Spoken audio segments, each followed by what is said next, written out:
Podnas with Face, Pat, and Tiz. It's the same shit as giving.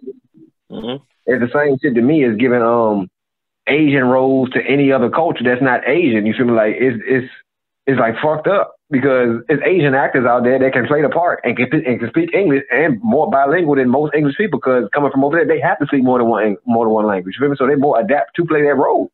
To me, I mean, I just get tired of Hollywood just putting out whatever they want. They want people to see instead of putting out what people want to see. Like and with the theater, and with theaters, if I mean, with theaters not being where they should be, if I mean, and not having the mass of people going in droves to the theaters no more, you would think Hollywood would drum down like, all right, we got to put things out straight to the channels now. We need to make it more relevant to what people want to see, and not these films we hope they want to see, and with these characters who we think gonna be. Nah, man, I know y'all focus groups. I know before y'all put the movie out, y'all do a test focus groups. I know y'all do. So make sure these test focus groups are eclectic. You feel me? Like, have a kaleidoscope of people in these focus groups. Like, if you got multiple cultures in your movie, you need the same amount of cultures, the same cultures in your test group to have that true scope. Because I can't make an all black movie and have an all white testing group look at it, because they're not gonna get it and they're not gonna have the feel for it. You feel me? Like, it just ain't gonna go over good. Y'all ain't gonna see what I was trying to see. So I mean, like, that's just me. I mean, like, it's a lot of things. The old movie, the first movie, and especially Annihilation, I could not stand Annihilation. Oh no, I don't like Annihilation. That movie sucked. Like the only reason why, the only thing you would like about Annihilation is seeing certain characters or whatever. But I don't even like that they had that bald dude for Shao Kahn. Man, it's just like back in the day, like when they was making this movie, they were just fishing. They was just throwing out lines. It's just, we got to make this movie. Let's just make it quick. Instead of taking the time and cultivating like they do more now and take a long time. Like, I don't mind if you take it a long time to make the movie. Take your time to make the movie that you know is going to entertain people. Make a cult classic that 20 years from now, people still coming back to see that one. You feel me? It's not a debate 20 years from now. Well, is one better than the new one? No, the new one was the shit. They took their time. They did this. You feel me? Like, that's what I look at when I look at movies. Like, I'm a movie fan. So when you making movies, like, it's a certain element in every movie that catches me. And if the element ain't there, it's no need me even waste my time with the movie at all. Like, I can tell that in the first 10 to 15 minutes. True. But yeah, I will get into it once we get to the point. Matter of fact, but that would be funny, man, because they have a white girl from Sonya Blade, and then have like Scarlett Johansson for Katana. That'd be funny. That would be funny, but it would be funny. Yeah. But Johansson would be perfect for Sonya Blade, somewhat. Not really. For a lot of shit. Okay. Random question. If there was a 80s or 90s movie that they would reboot, what movie from the 80s and 90s would y'all want them to reboot? What movie from the 80s or 90s would you want them to redo? Short Circuit. Los Locos kick your ass. Los Locos kick your face. Los Locos kick your balls into the that would be dope. I was gonna say Back to the Future, but I either that or Gremlins. Ooh, they could do two great ones. Great, either one of them, because with technology as it is now, that Short Circuit movie would be out of this world with how technology is, and even Gremlins. I would say redo Gremlins with like a Jordan Peele. That would be different. They already different did Total Recall. Yeah. But even that Total Recall, I seen the first one. It was some similarities. It was some similarities, but they went too far away from it. Like, I like the scene in the first one when they turned off the air. They had turned off the air on Mars to everybody, and everybody was suffocating. And then Schwarzenegger and the girl had to go turn the vents to turn the shit back on, and all the other shit. And you seen them about to die, and the air came back on and saved them. I like that shit. And like certain elements they take out of movies when they do the reboot, they shouldn't take out. Like the great elements, keep in that. The shit that you can improve on, just improve on that. Because when you try to redo the whole movie, it ain't a reboot. It's just a new movie. I think really they should just do new movies though. Cause like if they do, cause like if the movie was that good that you want to reboot, that sets the bar real high. And usually that don't come out real good. Like the truth. It just seemed like if anything, just do a continuation with the storyline or something like that. Like I think that's what they're trying to do with this new Ghostbusters movie they're coming out with or whatever. Yeah. Why are they doing Ghostbusters again? Because it's a franchise. Oh they can't. God, yo, I'm done with It's a franchise, man. The only thing is about one title franchises is like, all right, they need to miss me with all of that extra Ghostbusters shit. I mean, they need to make money off the franchise. That's pretty much it. The problem is Ghostbusters is just Ghostbusters. It's not like it's Ghostbusters with an Iron Man, Ghostbusters with a Captain America, where they can make a whole universe out of it or whatever. But so they just got to go with what they got, pretty much, or like whatever the comic book will come out with, pretty much. Like I wouldn't mind seeing a crossover film from like Luke Cage crossover with one of them other type superheroes from Marvel, but it ain't in the Marvel movies, like something like that, like a Luke Cage Blade crossover. They probably, if they do that, they'll probably do Iron Fist, because Iron Fist is always with Luke Cage, though. If they do anything like crossover like that. But I would want somebody else other than who they had before for Iron Fist. Yeah, of course. Now, the only movie I've ever in my life wanted them to redo or do a part 2 was The Mighty Quinn. That's my like all-time favorite, right beside Last Dragon. It's just how The Mighty Quinn ends. It ends setting you up for a sequel, but there's never a sequel made. They set you up for the next movie, but they never made the next movie. What is that movie? What the hell is The Mighty Quinn? I remember that The too. Mighty Quinn with Robert Townsend. Denzel and Robert Townsend. They on the islands and shit. They in the islands and shit. They're in Jamaica. No, man. Yeah, man. That's my favorite movie. That's one of my favorite movies, bro. Yeah, that's my shit. Good at detective movie. Shit, that island got comedy, got a little action and shit. Little like a tad bit mystery. But the way they set it up, they let you think Maui dies in the helicopter accident. When he got. It made it look like he got shot and fell off the helicopter before the dude in the helicopter got bit and died by the poisonous snake. But then at the end, you see footprints coming out of the water, and Maui used to have, it was taught a trick, like he could make his footprint disappear, like he could walk. Like in the movie before, you see he's got footprints, and then his footprints disappear when Denzel looking for him, and then he find them. So it sets it up like that for the end too, but you never see him. Hold on. So that's the only reason I like that. Close. Damn it, all the damn noise in here.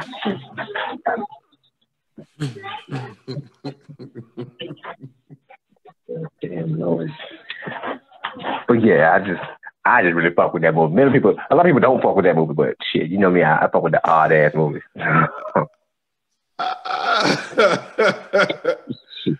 Mighty Quinn's my shit. Anybody out there ever seen The Mighty Quinn? Y'all, if you never seen The Mighty Quinn, y'all people out there, go Google it. Go Google Mighty Quinn. Go to YouTube, watch The Mighty Quinn. If y'all did this same thing with The Last Dragon, The Mighty Quinn's right up there. The Last Dragon, I'm with you. I'm not riding with you on that Mighty Quinn train. I'm gonna let that one go to the next station. That's my shit. That's my shit, man.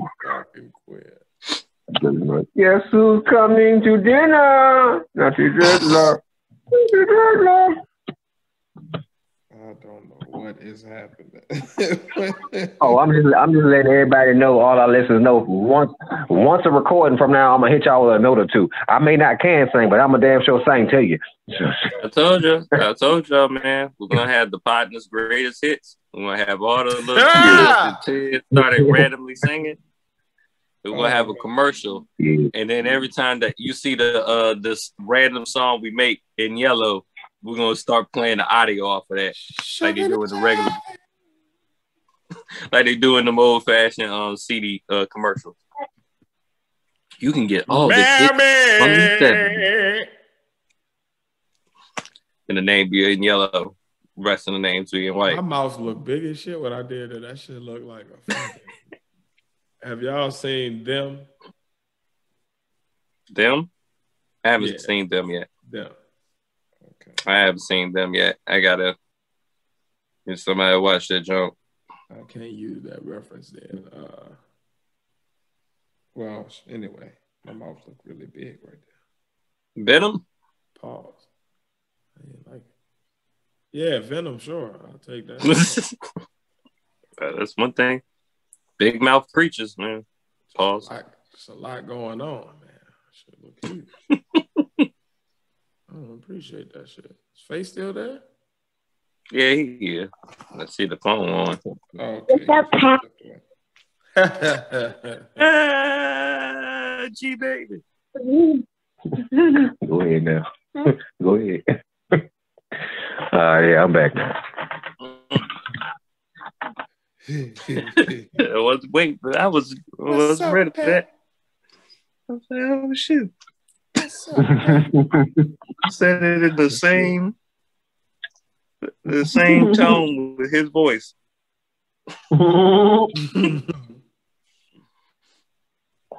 Hey, bad. Thanks for noticing me.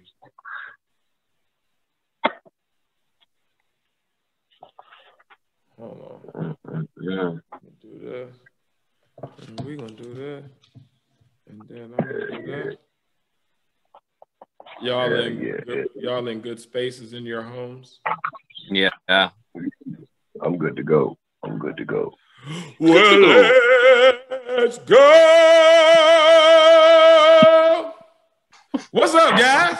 Welcome to the Podnas, a show of three friends separated by distance, connected by brotherhood, having weekly conversations that you can join in on. As always, I am 1/3 of the Podnas. It's your boy Tiz, along with the other third of the Podnas, Padawan, along with Wicked. Yeah, it's facing the place. Yeah. I don't know what the hell that was. That was some residuals from whatever was going on before the show. Yeah, people be tripping. Tripping. But yeah, man. We be tripping. Episode 24 on their ass.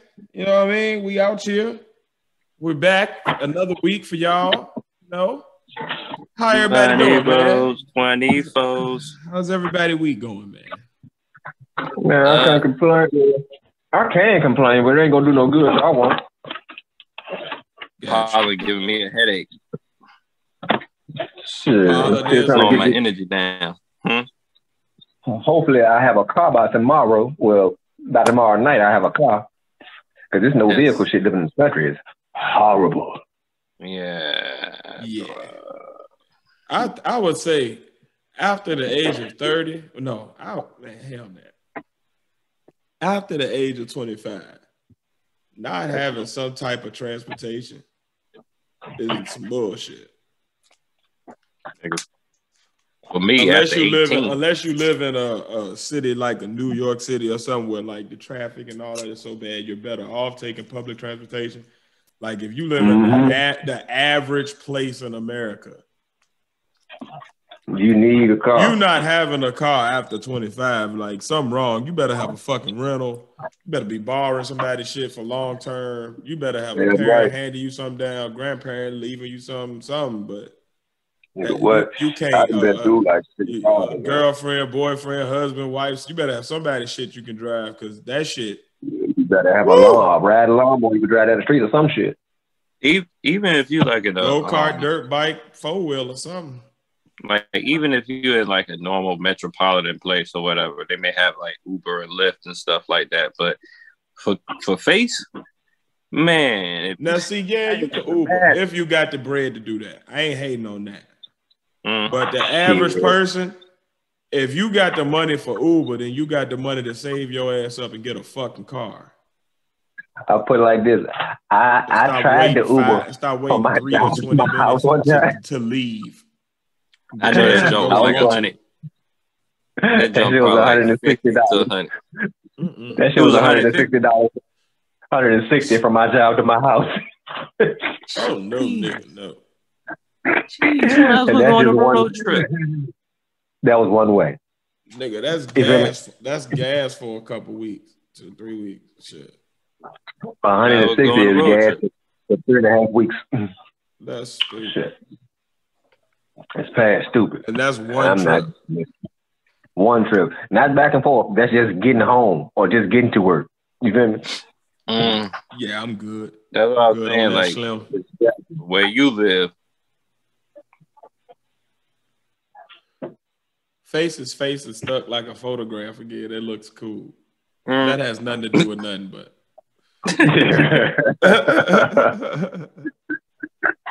I just like it. Oh no, it just made me happy. But yeah, man. Speaking of weeks, I done lost another one.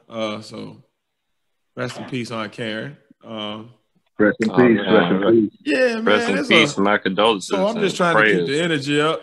So we're gonna have fun tonight because you know we got you. We gonna hold you down. That's what family for. Man, can't do shit but act food. Goddamn live want a rye, want a muck. Oh, but I had an idea how we can get around that. You feel me? We can still get our content for the live out, but it just won't be live. Oh yeah, a premiere might have to be the thing until I can figure that shit out. I'm also going to try a different streaming platform this week on the free version, and I'm not gonna be able to do all my finagling with the fun shit, but at least I can see if it's like just the streaming thing we're using, and if so, then we just gonna switch.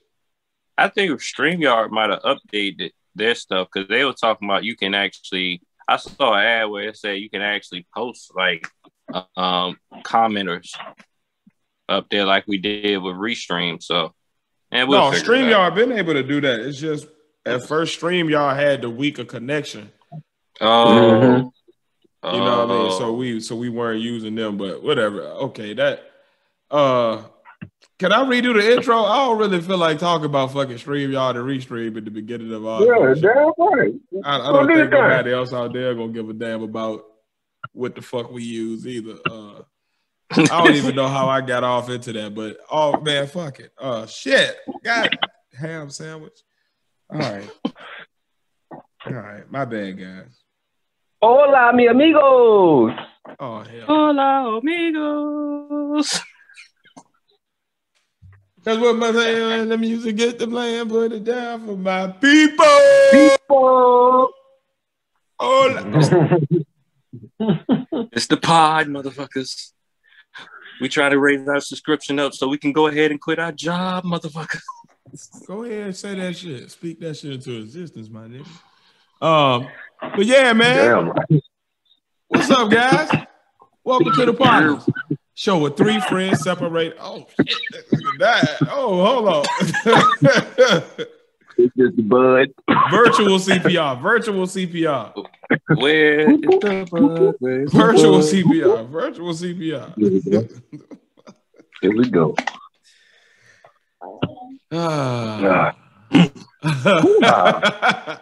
Got you all in the chat. What's up, guys? Welcome to the Podnas show with 3 friends separated by distance, connected by brotherhood, having weekly conversations that you can join in on.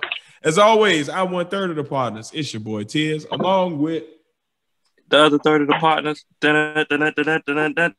Battle one. Along with the P, the H, the A, the C, the E. It's face.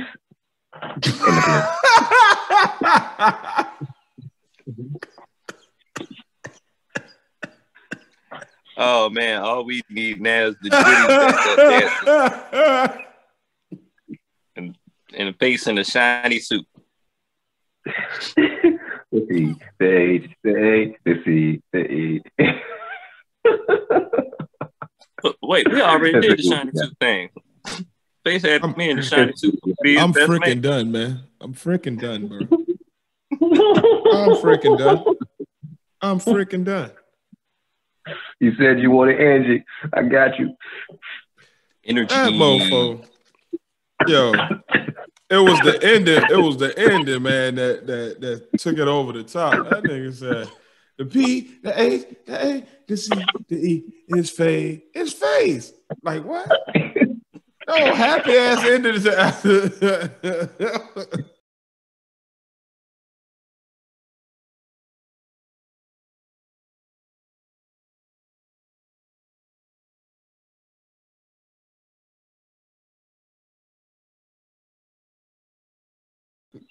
That is not how Brooklyn do.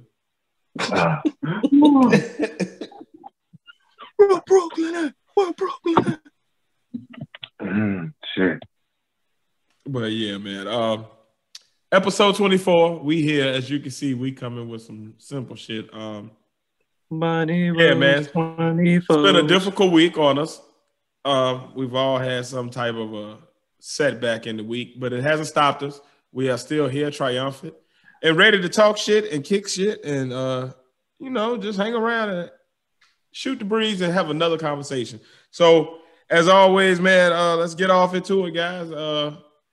Face, what you want to talk about first, sir?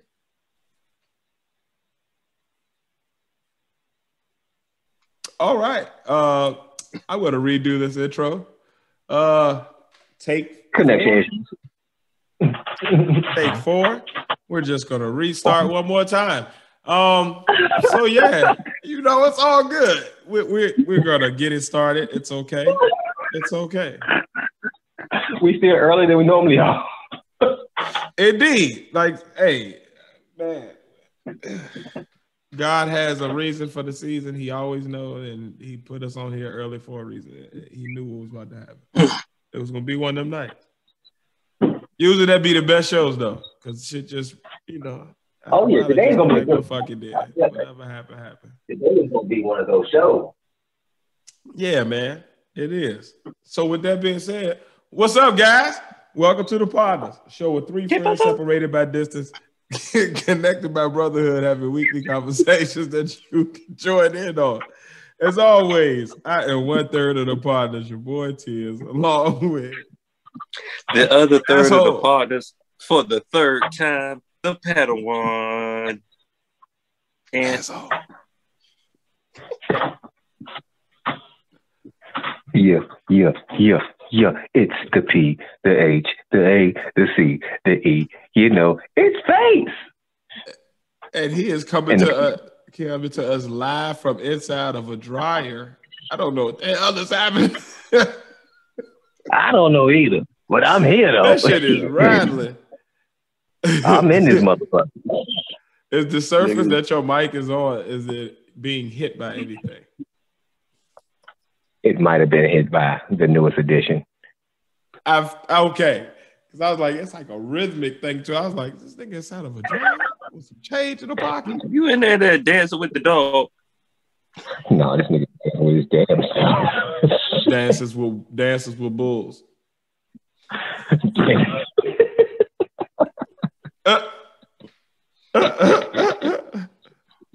That just came to me on the top of my head. Oh yeah, we rolling with one tonight.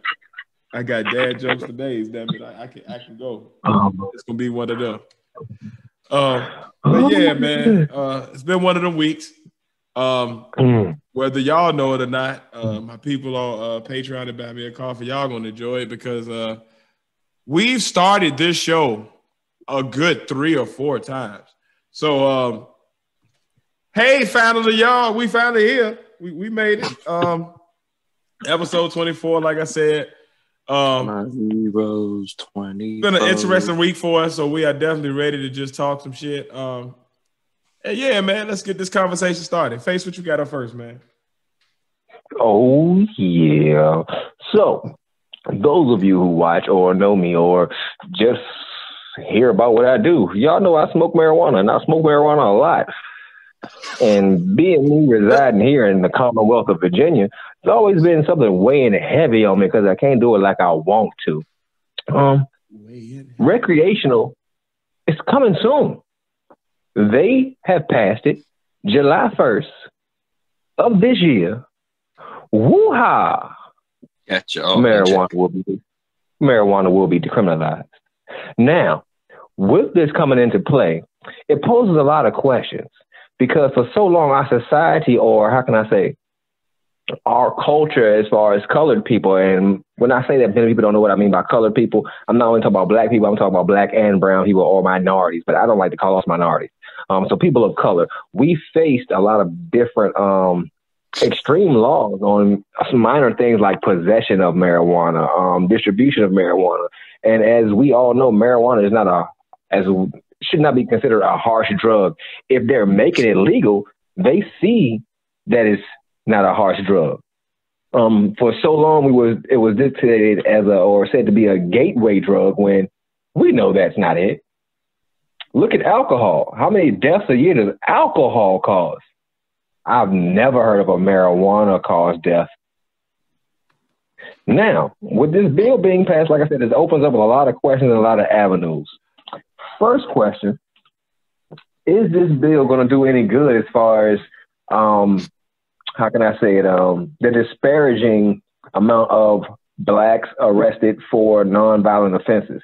Because one of the major crimes we were arrested or caught charges for was marijuana possession.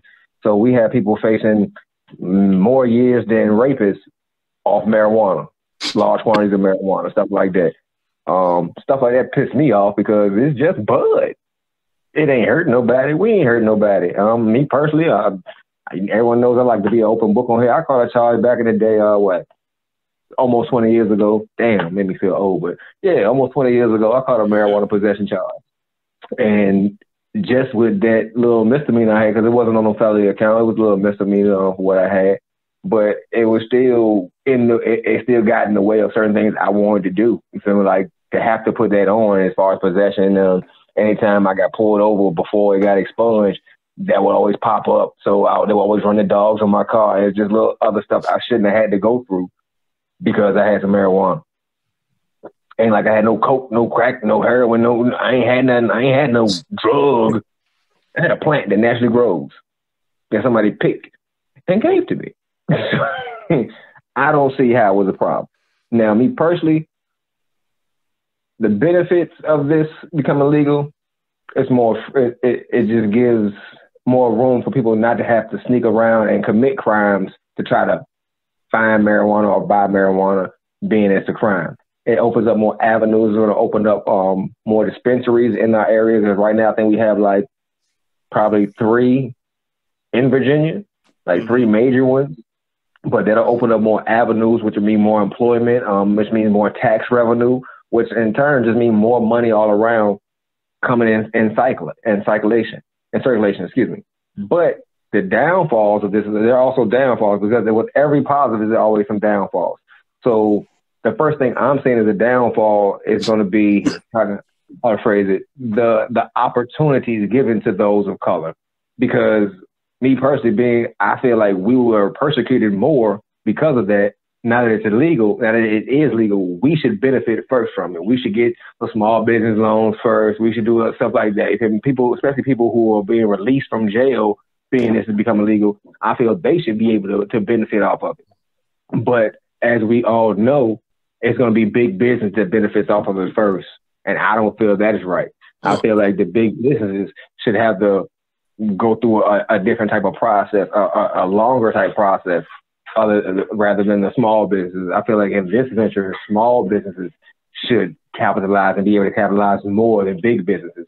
So they should see more revenue on a smaller scale, and especially in minority-owned areas, they should see more of it. As we see minorities come from other countries and get different loans when they come into America, I feel like those type of loans should be given to those people who have marijuana charges, or those people of color who are trying to do something in the marijuana industry to help them out.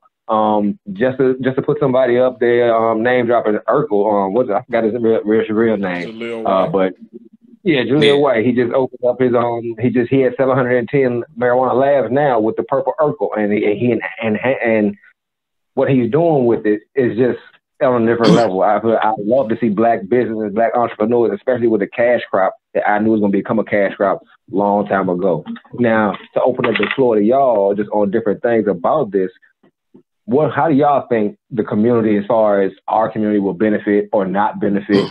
And what do you think will be the positive, or what could possibly come in the next 5 to 10 years from this? Not only just on revenue, but as far as just all around.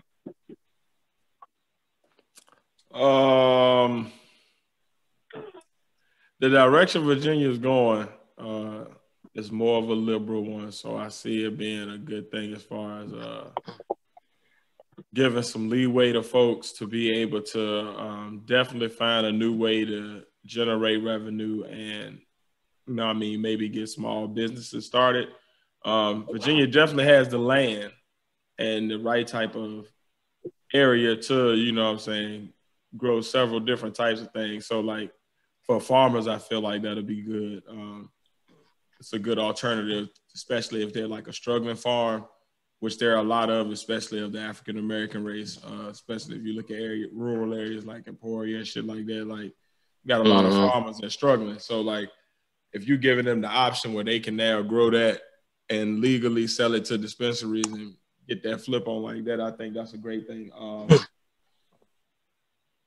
I hope that it also causes them to look back at the books and release some of these people that's in jail or in prison for marijuana-related charges as opposed to other types of charges. I think that'll be cool because you can't, I feel like it's cool for the people in the present and the future, but those people that's in there, it's just fucked up. You know what I mean? If 3 months ago you got locked up on some bogus weed charge and now you're in there just sitting there looking stupid as people out here doing the same shit you was doing, but they doing it legally. It's come on, man. And a lot of people that get charges or start their records off with weed charges, a lot of times it's not even for distribution or anything. It's a lot of times it's for smoking, it's for the actual use of it. So it's not you got these kingpins that you bringing down that's got pounds on them. You catching people with nicks, dimes, ounces, little shit that they just burning it down with the fellas with, and now they going to jail or starting their criminal record off unnecessarily, you know what I mean? So I'm glad for that part, but I hope they retroactively go back and help some of the people that's locked down for that shit.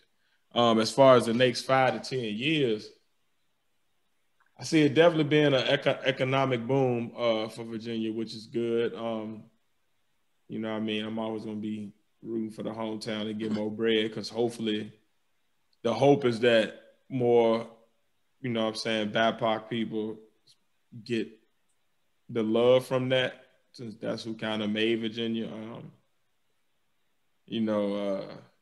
I hope we get some of that money. I hope it doesn't just stay at the top and we still get the short end of the stick after all of that. But yeah, 5 to 10 years, I see it being an economic boom. I see it being a new job source for a lot of Black and brown people for sure. If you can't get a job at the store, at the mall, maybe you can get a job at a dispensary. You know what I mean? I see people see it being a good industry for people who may have a record who can't get a job in other industries.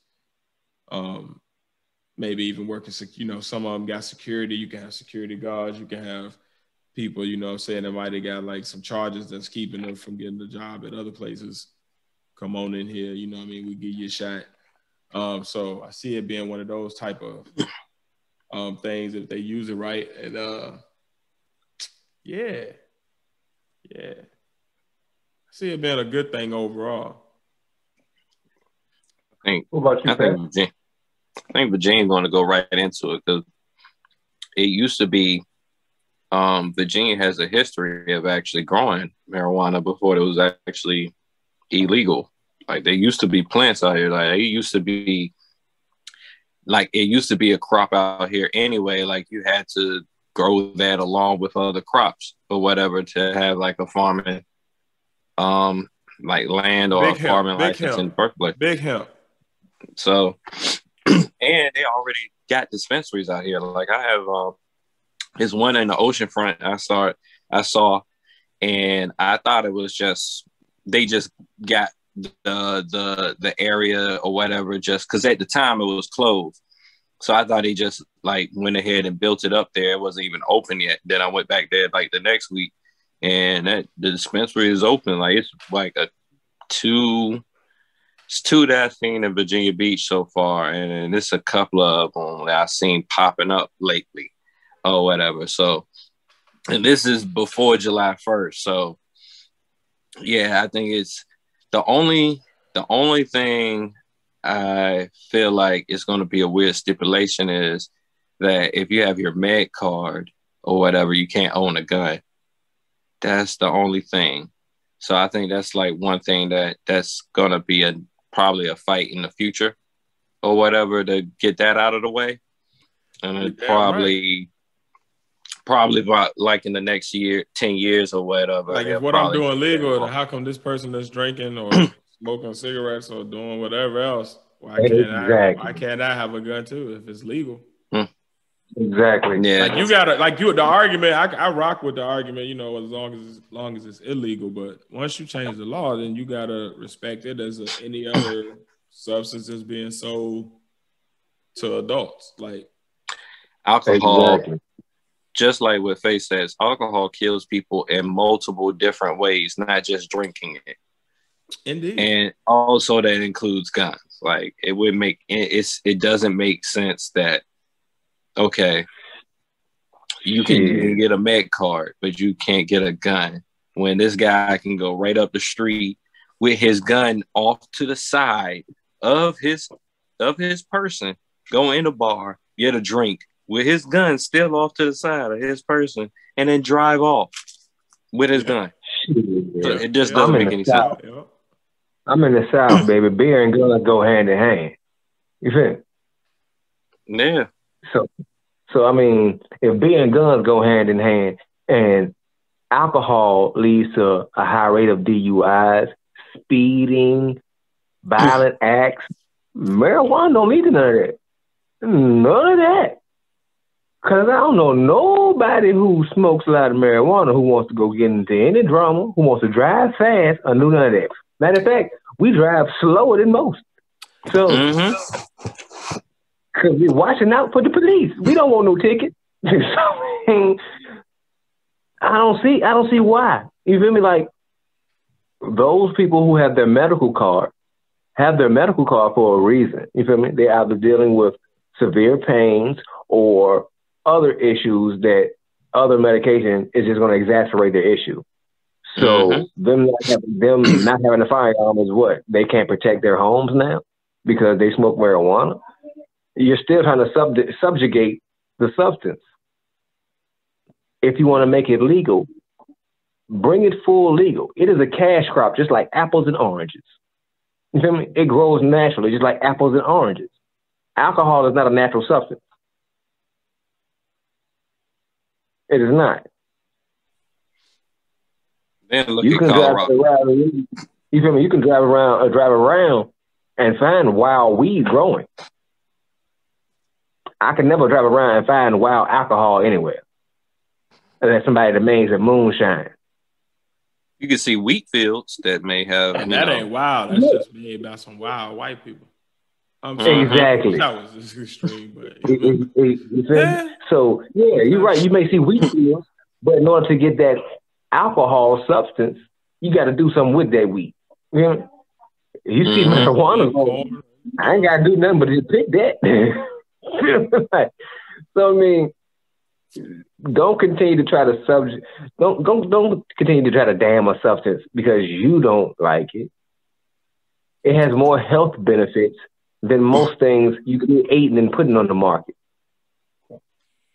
And then everything in the world is bad with no moderation. If you drink too much water, you can kill yourself. But water is the liquid of life. The liquid. So everything is good. everything is good in moderation. So even with moderation, marijuana can be good. I mean, they tell you take a glass of wine a day for a healthy heart, but they don't tell you drink a box of wine. So with moderation, you feel me? So don't hate on a substance. Understand it, learn it, do your research on it, partake in it, see the benefits of it before you talk bad about it. And you don't have to add stuff to it. Exactly. Nothing. All that other stuff got fentanyl and. And you know, the best time for me I like to lay back, smoke, watch a good movie, watch a good comedy freestyle, or watch a good battle. You know, that's when my weed comes to play.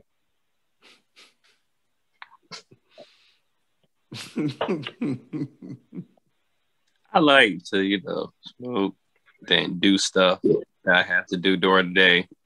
And it helps to mellow me out, so I don't have to my mind don't be going all over the place. I can just go down my list and not be like willy-nilly. Calm that anxiety down. Calm me down before before I snap on somebody that's too stupid to figure out stuff on the phone at work. When I was in my depressed state, marijuana kept me from doing some crazy shit. Because I was having some wild thoughts, being depressed, and when I was depressed and unemployed, I was going through some crazy mental shit. The worst. You feel me? Some crazy mental shit, and living where I lived. So I mean, I was still exactly where I'm at now in the country, with no employment. You feel me? And just depressed and just the shiny. You feel me? So I mean, you feel me? So I mean, like marijuana has helped me through some tough times. Marijuana has got me through some mental places that. Even with talking to people, I couldn't get myself past. So I mean, like it's a calming effect. It is a medicine. You feel me? Like it's good. Me personally, I'm gonna say it's God's gift. It's God's gift to this planet. It's a natural medicine that if we use in the correct way, in the correct fashion, we can get a lot out of it. You feel me? Just the plant itself, not just the medicinal effects, but you can use the plant, hemp. Like I said once before in another episode, you can make clothes out of hemp. Shit, make a lot of shit out of hemp. Yeah, that was the other reason why they wanted people to farm in Virginia, farm marijuana in Virginia, the hemp. Mm-hmm. People need to get on this thing, man. I just hope all 50 states pass it. Pass the law in all 50 states. You keep saying we in debt, the nation in debt.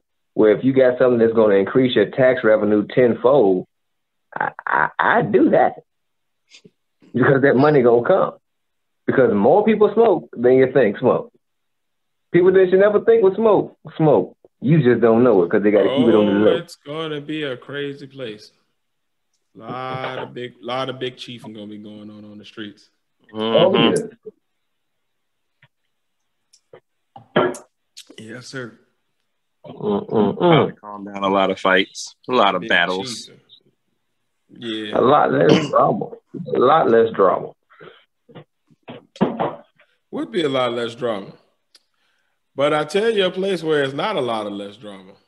In the world of battle rap. So here is this week's Tiz Take Battle Rap Edition.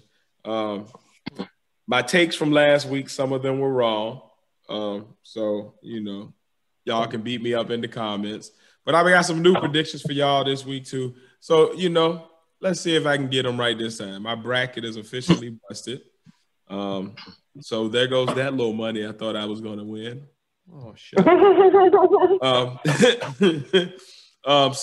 So Ultimate Madness 3 went down this past weekend. And, man, it's been some controversy with the judges. I'm going to get to that as I get to the battles that it involves. But first off, you had Cortez versus Official. I thought, honestly, Official was going to punch Cortez's head off. I don't really care for Cortez's bars, but he is a vet, and he beat her pretty handily. It wasn't like a 3-0 body or nothing, but it was definitely a clear win. It wasn't like you thought anybody else won at the end of the battle. So Cortez beats Official. And Geechee Gotti versus Riggs. Pretty much everybody here said Geechee Gotti was going to win. Geechee Gotti won that one. Swamp beat Jerry West. He got a tough matchup next round.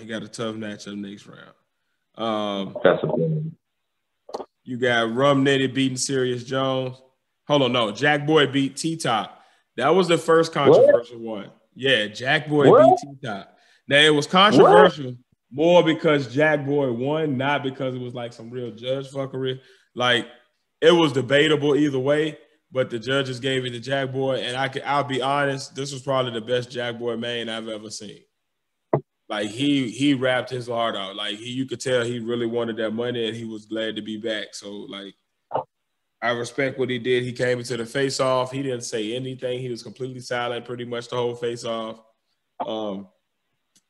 He came in, fucked shit up, and left. Yeah, so shout out to Jack Boy, man. I can't even hate on that 804 stand up on some real shit. But yeah, he top.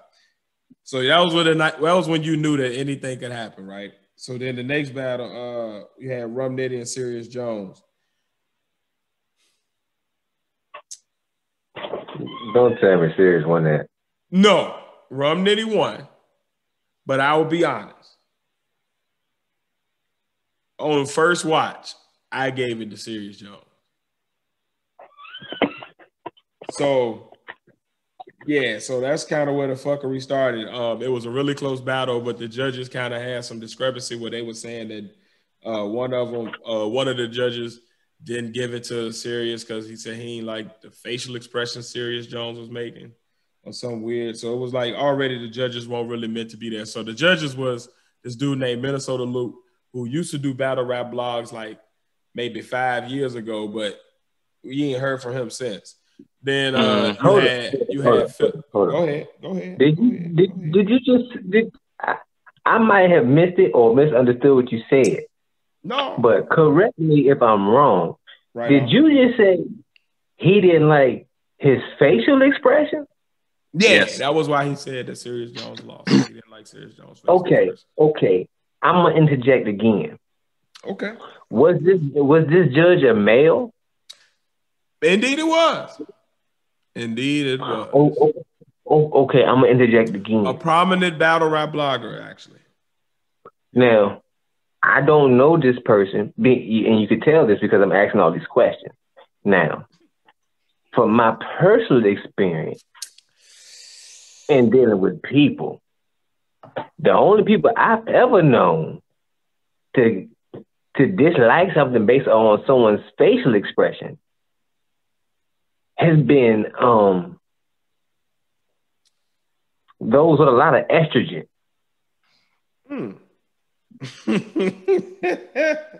Angle. I don't know how much estrogen the man got, but I can tell you that was his reasoning and part of his judgment. So y'all do with that as you will. But I don't know, like, it was definitely some, I don't know this person. All my single ladies. But anyway, so yeah.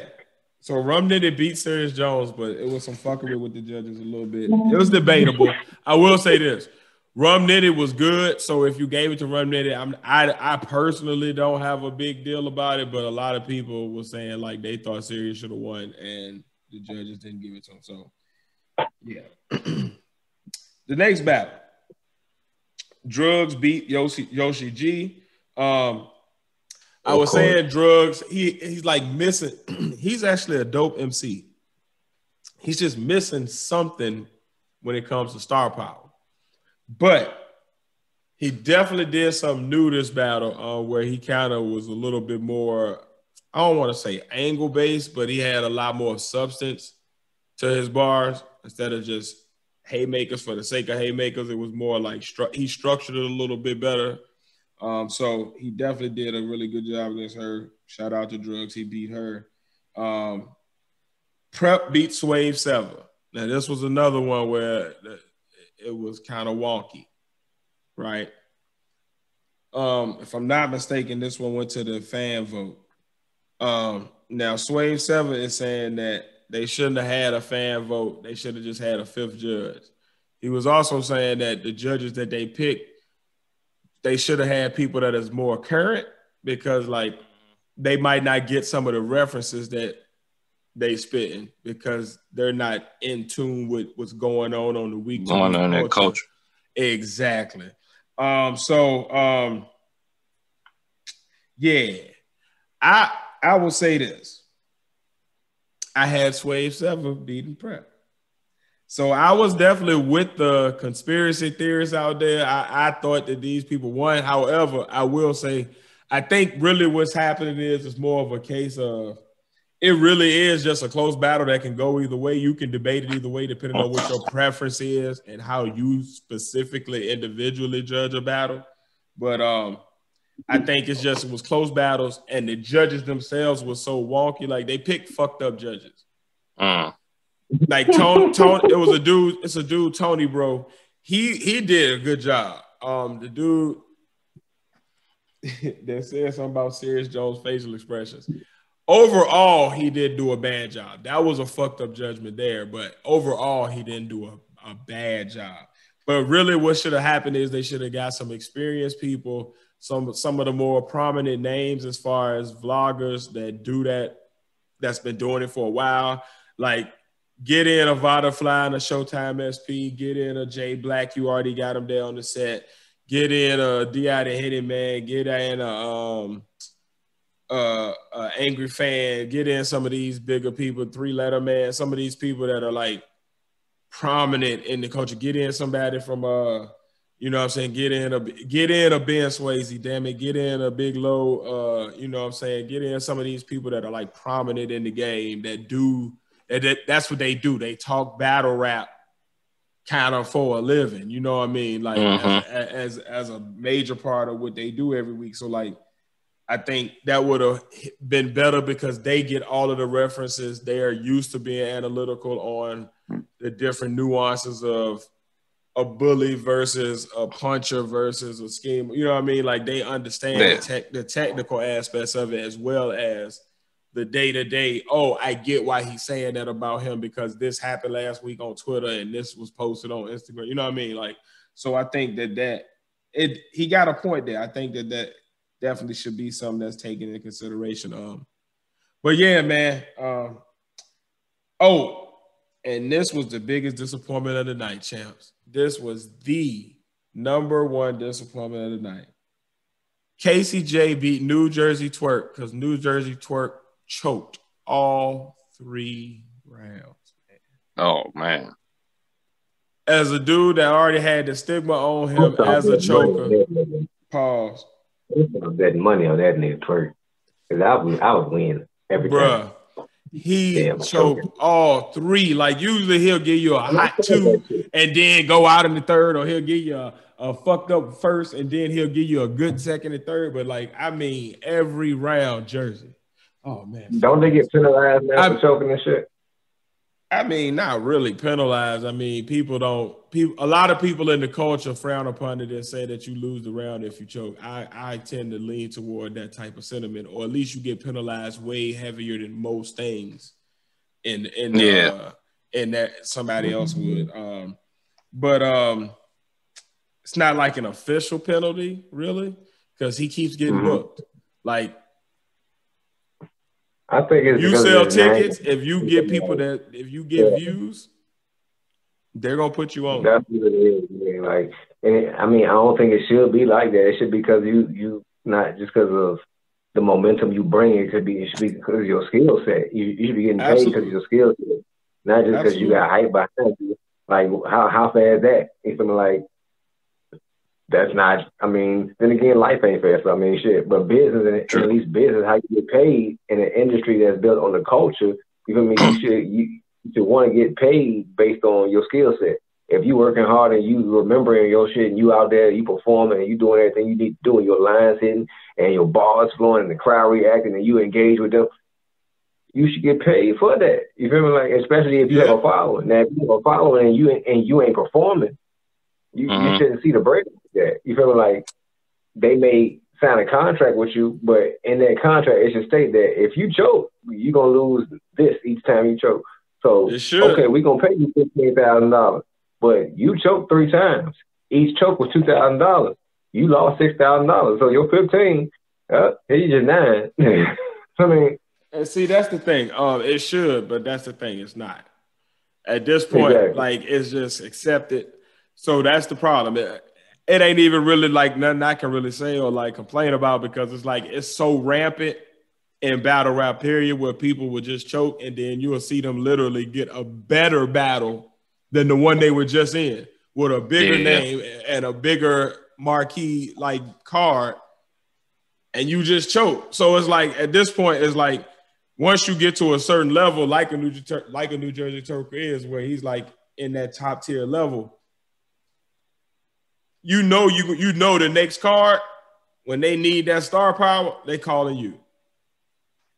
And you've got enough times where you've come back from a choke, and then the next performance is great, and then you choke a little bit in the next one, and then you go like it's the pattern is there, but it's enough good performances where they feel like, well, he might give it to us on this one, and if he does, look what it is. You know what I mean? So it's like that fucking potential, man. It's that shit. Yep. So yeah, man. So I think with the judges, they definitely got to get current people that are in the culture currently, whether it be battle rappers or whether it be people in the media. And if it's people in the media, go ahead or whoever it is, they need to start getting people that are not celebrities to do these judges. They should get 5 judges, so it's never going to be a tie.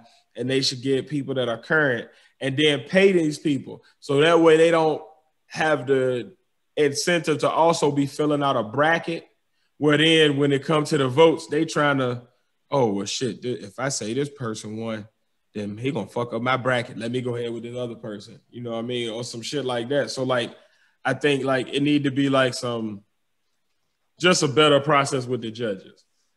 And then that leads me to the next round. And these are my TS takes for this week. So in the next round, you got Prep going against KCJ. Shout out to KCJ too, because a lot of people was talking so much about New Jersey Twerk losing. They didn't talk about how good she actually did. She actually was fire as fuck, but the battle was so deflated because of New Jersey Twerk. It just became like the room was dead. But if you at home, she was cooking. So KCJ's a female? Indeed. And nice. And nice. And nice. And nice. She part of the Bardashians. She with Jazz the Rapper and Official. They got this little group, the Bardashians, and they But all 3 of them fire as fuck. But yeah, she nice. So to me, like, unless Twerk was on his real Twerk shit, if he had came with 3 okay rounds, he still would have lost that battle because, like, she was cooking. But that's my opinion. So in the next round, you got her versus Prep. And I'm going to say Prep wins. Prep is used to battling pretty much anybody. He's used to battling on short notice. He can rebuttal. He can freestyle if he needs to. So he ain't going to have as big of a choke concern as New Jersey Twerk did. So I got Prep beating KCJ 2-1 in a good battle.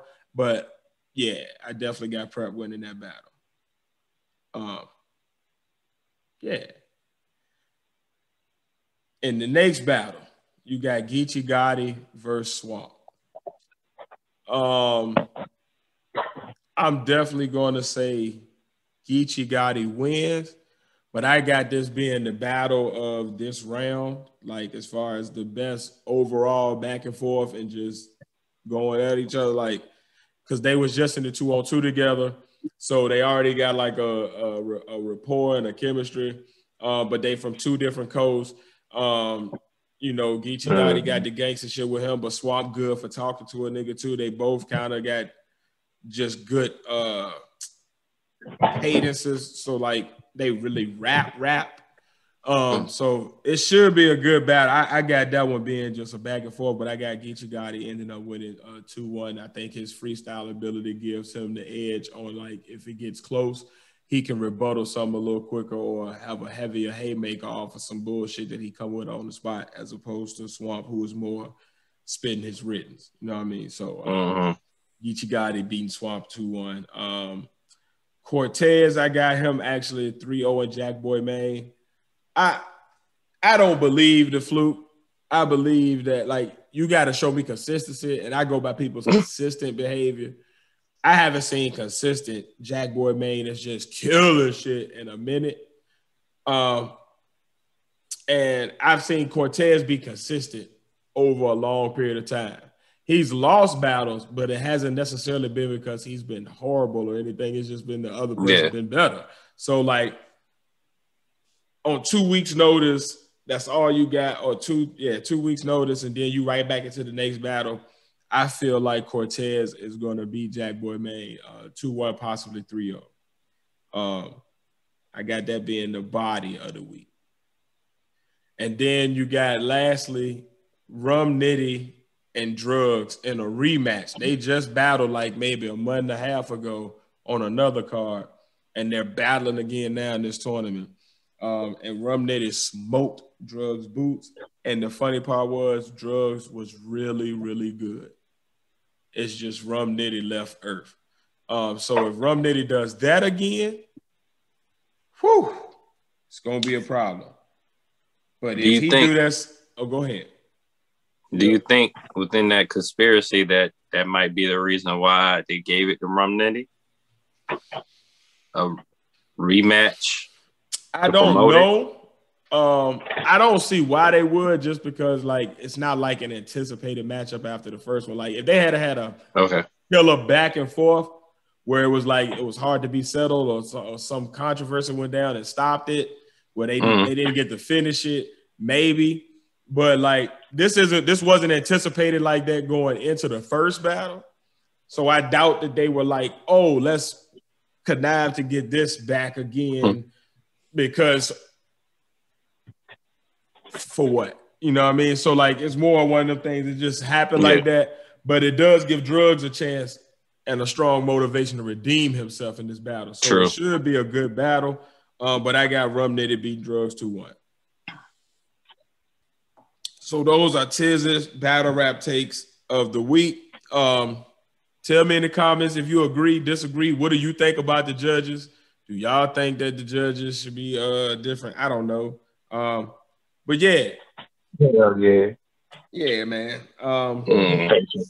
Facial. Who gives a fuck about what your face doing? Oh, another dude, he told Swave 7, Minnesota Luke told Swave 7, he didn't like, he took points from him because he was invading the other person's space. I'm like, unless they about to fight or something, like, it's battle rap. Like, they bark on each other. Like, that's part of battle rap. They're not like, how old is Minnesota Luke? Like, are cool. Minnesota Luke, he's probably about our age. I don't know. He looks like a 30-something-year-old white ginger. That sound like an old nigga name. Oh, if you see him, he look crazy. He got this slick back shit going out, but that's neither here nor there. He looked like the Joker before he got dipped in that bath shit. But anyway, I done dropped my fucking phone. But anyway, those are my thoughts on that. Let me know y'all thoughts in the comments below. Hopefully more of my takes will be right this week, since my bracket is already fucking busted. At least maybe I can get some pick right this week. So we shall see what will happen. But from my thoughts to somebody else's thoughts, and something that it made me kind of spiral off on. So Steve Harvey was doing an interview, and he said he doesn't have female friends. He says to him, men and women can't be platonic friends. So I wanted to pose it to y'all and get y'all perspective on it. I know I definitely have my thoughts, but what do y'all think? Is it possible for men and women to be platonic friends? It's impossible for him to have female platonic friends. I have nothing but female platonic friends. Do y'all want some of these female platonic friends? I'm giving away. I don't need them. I'm joking. I got plenty of them. Like, it's like, I don't see what the heck he's talking about. There's not like, it is not like it's one of those. They're like they look average or something like that. They look great. We just don't click like that to go forward. So, or if anything, we might have brought it up and just thought it was weird and then went back to, it happens. It's not like you know what I'm saying? Like, it's not impossible. It's not impossible at all. Like, sometimes you have platonic friends. He probably has platonic friends. He just doesn't realize it. Like, you have, like, your coworkers you have or whatever, and this, that, and the third around you or whatever. But, like, he also like fellow female comedians and stuff like that. So you don't include them or whatever. Like, he probably saved that so he can preserve his marriage. That's it. Okay. Steve Harvey's a little scary when it comes to political correct stuff. And I feel like he probably just said that to smooth out his marriage. You can't just say, you know what I'm saying? Like, okay. I feel like if he says he can't have platonic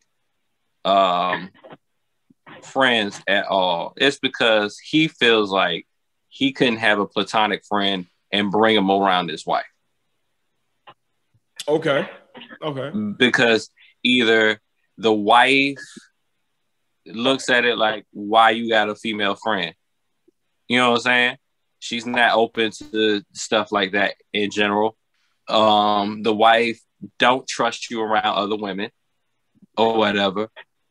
That's about it. But other than that, like, especially if you single, like, I understand it saying that and you're married or whatever. You don't want to go through that line. You don't want to tread those quarters. You don't want to consistently have to hear those questions all the time, pretty much. But if you're a single guy or whatever, pretty much majority of the women around you are probably just platonic friends in general anyway, that you talk to. I mean, you don't always want to talk to guys all the goddamn time. And on the real, you're probably not going to talk to guys in the first place all the time, because guys don't like talking on the phone or talking all the time. So who you going to talk to? Pretty much. Gotcha. So I totally disagree with him, as you can probably say within that rebuttal I just said. Pretty much. Well, go ahead, Face. Yeah, go ahead. You take it. Yeah. Now, I have female friends that my wife knows of. My wife knows of all of them. I can't say she's met all of them because I live in the boonies. So, and they live where they live at, and all them. No one lives close to where I live at. So I'm not going to where you at, and I barely speak to my female friends. You feel me? The closest female friend I have is Nikki, that we've known since we were, 14, 15? You feel me? I know her husband, her kids, all that. You feel me? She came to my wedding. It's possible to have a female friend. You feel me? I don't see her in no type of sexual way. Vice versa. You feel me?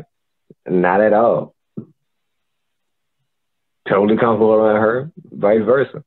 I can call her husband and talk about some money shit with no problem.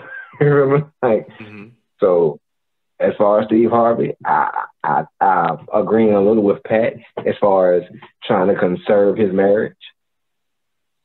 And also him trying to be whatever Steve Harvey he was when he wrote that bullshit ass book he wrote. Okay. Now, once again, I always say, with my opinion, I'm not hating. This is just how I personally feel. So it's not a hate, because get your money, brother. Do your thing. But I don't have to like everything. And if I don't like it, I voice that. Right. I didn't like that book. I mean, I understand what he was trying to do, because he was in the same lane. He was the beginning of the lane for the people like Derek Jackson and all those people. You feel me? He was the beginning of the lane. He just didn't get pulled out the lane.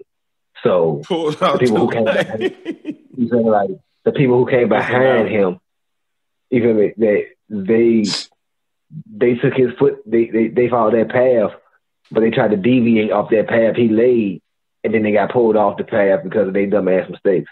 Well, Steve Harvey laid that footwork, you feel me, for that type of path where I don't want to say giving out game, but just talking to the opposite sex in the manner of, I'm trying to educate y'all on what these men do. You feel me? Instead of on a different level or getting females to understand men better. You could do that. You feel me? Like, because you're writing about a 90-day rule, you publicizing the book. It ain't just sold to women, it's sold to men too. So men can read that and be like, okay, cool, I see what you're telling them, I'm gonna do the opposite. Like, what was the real purpose of the book? But back to the opinion, he said. But back to the opinion, like, I don't really agree with that. I mean, like, there are men, like he said, there are men who just befriend women just to try to get with them. I've done that in the past as a young man, as a young ignorant man. Yeah, I did. So what? I know females who have done the same thing to me. So, hey, at the end of the day, that's just the world. But as far as true, genuine friendships, I have had several females in my lifetime who are true, genuine friends who were very close.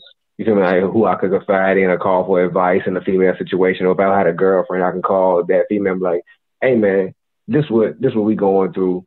I did this. What should I have said? Or how would you feel if your man said? You feel like those type of situations, and I can get good advice from that, and I can take it back and implement it in my own. You feel me? So there are possibilities in situations where you can have a female friend. Now, do I have any female friends that I actively talk to on a regular basis? No. Because, I mean, I really don't talk to people on the phone. I mean, y'all my two best friends. We don't really talk on the phone. That's what I was saying earlier. So, I mean, we don't talk on the phone. So, I mean, like, for those men who are constantly up under a woman, who are just trying to befriend them, who are always around them, I don't feel like those type of people can have female friends because they always have an agenda. But men who are mentally together and like who are on that adult level and on that adult plane as far as their relations and their relationships, as far as sexual and non-sexual, they can distinguish between the two. You feel me? So they can't have adult relationships because in no world, okay, we're in the world where there are more women than men. Is every man just supposed to have men friends? I mean, how would you ever learn anything about the other perspective? How would you ever better your mentality about dealing with another woman or dealing with a woman? You feel me? Like, if you can never ask a woman, you feel me? Like, the only female friend can't be your mother. I mean, when you get married, your wife becomes your friend. Yes, your wife becomes your friend when you get married and becomes your best friend. So you can have a friend as a wife, but in the essence that he's talking about, that doesn't qualify because you're having sex with your wife. So in the essence of what Steve was talking about, those friends that you have no physical attraction to, don't want nothing, and they don't want nothing for you, it is possible. But I guess you just got to have the mentality for that. Because even with just a same-sex friendship, every person don't have friends. You feel what I'm saying? That's real. I was going to add to that, even let's say, even if y'all had like some kind of intimate relationship before, or y'all intertwined before or whatever, it still doesn't mean that y'all can't grow into being a platonic friend or whatever. Like, after a while, I think I would say that would still be. I was like, if you were to, let's say, like in my case, if I had a platonic friend and we were intimate at one time before or whatnot, and we got into that point where we just don't see each other like that or whatnot. Now, if I was to get into a relationship with somebody, then I could see where that could be, there's some tension, you know what I'm saying, into that. But at the same time, I'll say that might not be a true platonic friendship or whatever, but that's still like you gotten to a point where y'all are not looking at each other like that. So I tell you, that's actually, I'm glad you said that, because that's actually one of the things that I was thinking. All right, so like, for one, it's not impossible, but it has to be some very like specific Parameters. yeah, going on. Like the cards gotta align. Like you either gotta have a male and a female who both are so substantial in their body count contentment that they're literally just like at the point where they're like, you're not my type, but I still find you attractive, but I don't think that I'm not attracted to you. Like I recognize that you look good, but I'm honestly just genuinely not attracted to you because like, yeah, it's just, you ain't my type. But I recognize the other in you, you know what I mean? To the point where like y'all won't ever try nothing. Those are the rare ones. Those are the ones like I've had that where one female in my entire life ever that was like on some just that. Everybody else was either like, you're a cool person, a friend through, or like a friend that either one of us was attracted to each other at one point or another, or something did happen at some point or another. Like, but it wasn't a lot of us straight. We're both not attracted to each other. Like that, you don't catch those a lot. So like parameter one would be y'all both just so high in your body count, y'all just happen to not be each other type and just happen to also get along like shit to the point where y'all are friends. Those are the rare ones. Then you got like what you was talking about where like it was some attraction there, but y'all never acted on it, or you acted on it and it wasn't enough to sustain nothing, but y'all actually fuck with each other outside of the attraction. So y'all been cool for so long, it then got to the point where like now we just like I've grown to see you as almost family, so it's weird. It would be weird to look at you as something else. That can happen. That's probably like one of the more I feel like that's the more type common. you run into. I'm gonna get to my problem with that, or not my problem, but just the issue with that in a minute. But then you also got where both people are butt ass ugly to the point where they both see each other as butt ass ugly, but they both play a mean hand of spades, or they both really like this TV show. And so like they get along on some shit and they just kick it. They just cool as shit, but they both see each other as ugly as fuck. You know what I mean? Like, I don't know who to compare that to, but that's just what that. So that's possible too. But I would say the problem with anything dealing with where you've grown into this platonic from a place of one, the other, or both parties being attracted to each other is your current party, especially if we're talking about, you know, like us. Like, you get a woman, she gonna sniff that shit out. She gonna be like, even if you cool, she gonna be like, oh, she used to like you. Oh, she like you. Oh, she looked at, like, I know. I don't like the way, like, because women know other women. So, like, it's like some shit where you will be chilling, like, on some, 10 out of 10 people would look at you and never know that anything had ever happened, that she had ever confessed her love to you, or you had ever told her that she was cute, or y'all had ever kissed, or any, whatever. You be chilling. But your woman gonna be like,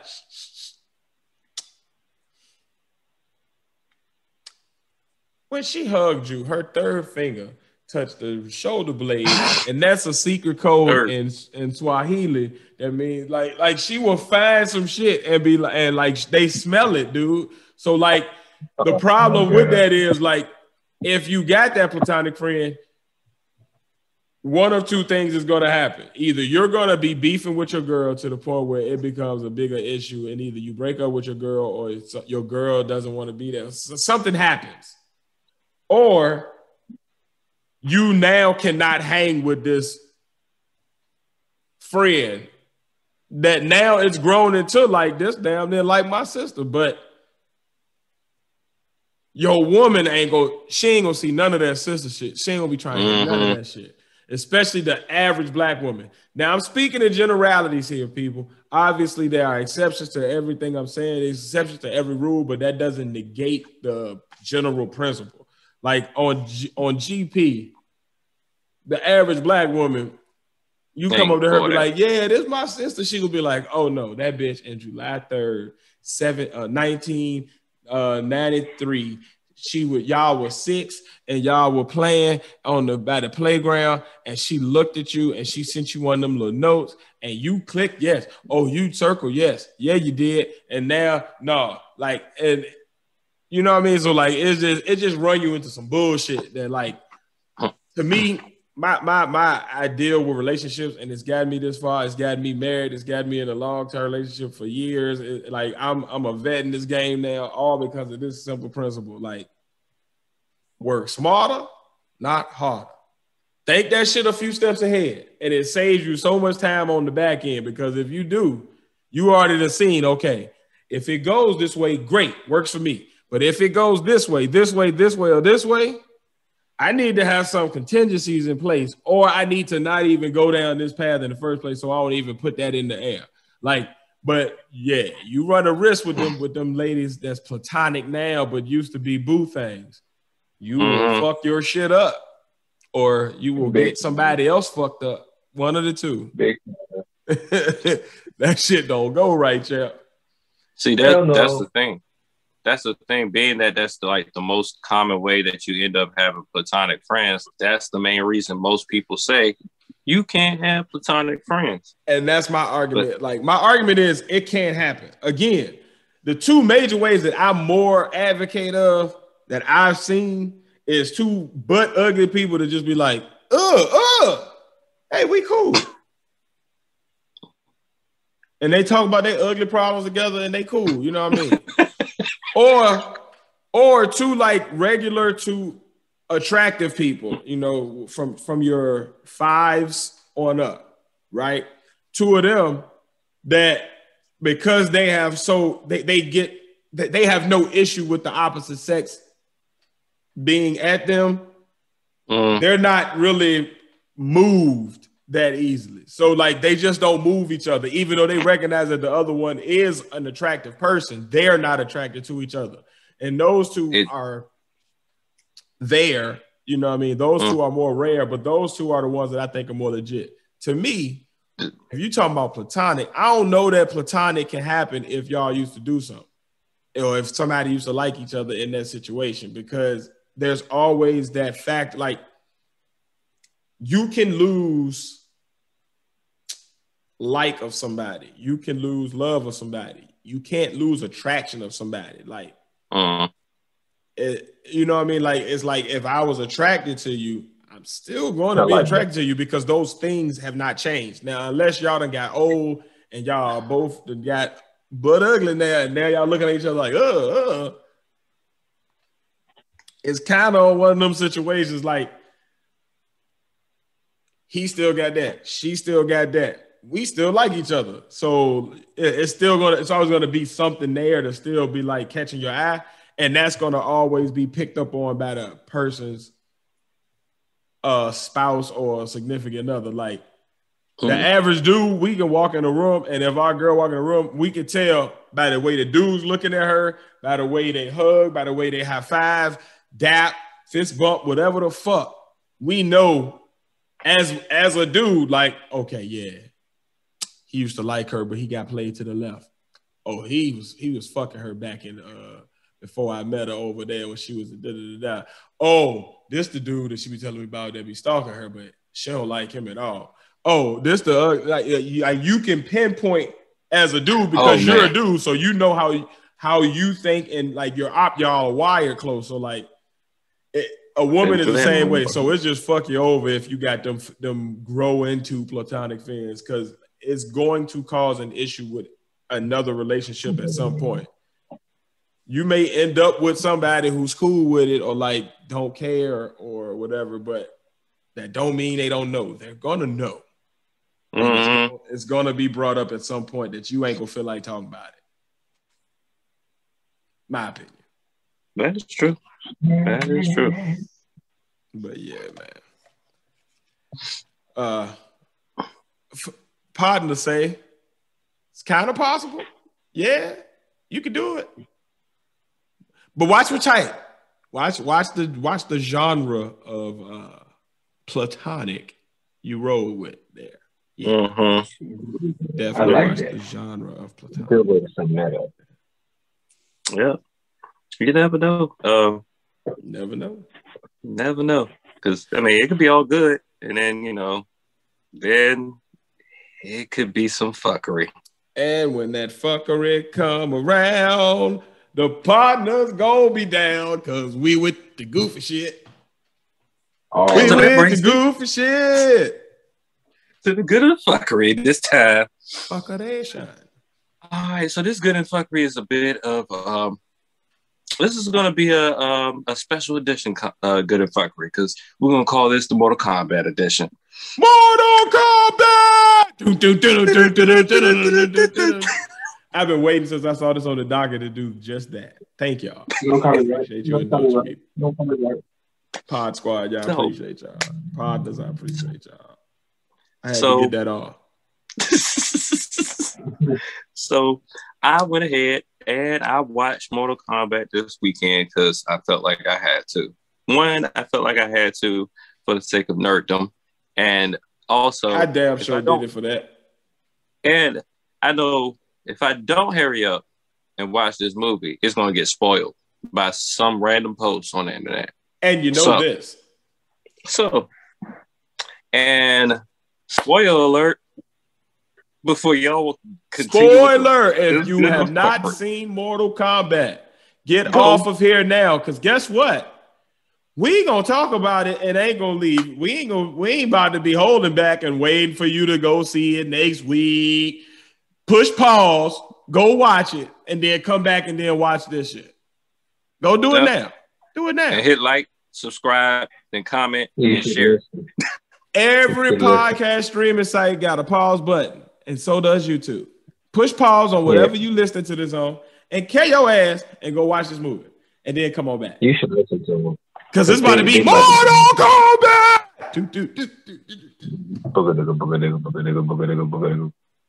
And I feel the sorry. Booger nigga. What the hell is the Booger nigga? Was trailers. The Booger nigga.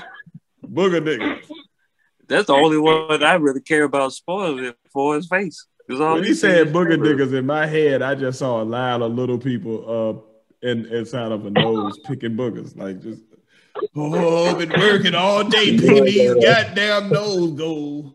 You ain't never got to worry about spoiling the movie for me, Pat, because I watch critics and spoilers all the time just so I can go back and watch the movie myself because I always got my own opinion on everything, man. So I'm a bit the same way too, but man. Oh, we can do another recap after this, after you to watch it. I'm always down for a good movie review. I'm always down for that type of fuckery. Yeah, let's get with that. So I would say, all in all, I did enjoy it. You know what I'm saying? But just with any, I would say, pop culture aspect that goes into Hollywood, there's a lot of things that I would have changed or, you know what I'm saying? Like, I feel like if it was done differently, it would have been a better movie or whatever. Okay, so if you're gonna get into what you would have changed, can I ask that we do this before you get to that part? What's up? Is it possible that we compare this one with the original? That's also. Are you getting to those shits? Yeah, I'm getting. Okay, get to those. Okay, go ahead and I'm do your thing there. Unfold your badge, bro. Let me pause. God damn, that was crazy. That was crazy. My bad. Pause. Beg my pardon. So I'll put it this way: since Tiz, you seen it, right? Oh yes, sir. Two times. Which one do you feel like you like better? Okay. Overall, 2021. But 95 does have some fire. Like 95 has some areas where I feel like it shined over 2021. So I feel like it's kind of like, it's not saying that 95 was like so garbage compared to this one. It was more saying that like 2021 is definitely showing like what the evolution of like the story and having more thought behind it and having more characters even to like kind of build this world from does. But it's close, but 2021, if I had to lean one way or the other, pause. Yeah. I don't even know if that was a pause, but I'm gonna just put a pause there. Now, I feel to tell you the truth, I could probably watch just like any other 90s movie from back in the day. You know, you give me a Demolition Man or any other action movie. You know what I'm saying? Like, I could probably watch Mortal Kombat first. Now, I cannot watch Mortal Kombat Annihilation. I cannot watch that. I don't even put that into the movie thing. Like when I'm considering Mortal Kombat, it's 95, then 2021, and then whatever comes out after this. I don't even put Annihilation in the. That shit sucks. That shit didn't happen. That didn't happen to me. That shit sucked like a prostitute on Saturday. Yes, yet less enjoyable. Oh God, very, very much so. But I think for the most part, I feel like 95 had. I kind of feel like 95 had almost a better story when it comes to being aligned with what we've learned of the Mortal Kombat story so far, or whatever, and in this story, it's like, I wish, like in the 2021 story, I feel like if they had the 95 story with the same effects and special effects and everything, that it would be a perfect movie. Like, I feel like there's things in the 95 movie that I love, and there's things in this new movie I love, and the rest is fuckery or whatever.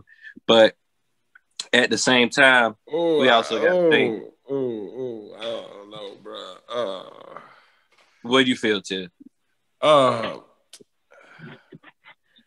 So if you gave with the story wise, like, all right, so like I know where they're going with this Mortal Kombat. Like, they're building a universe, right?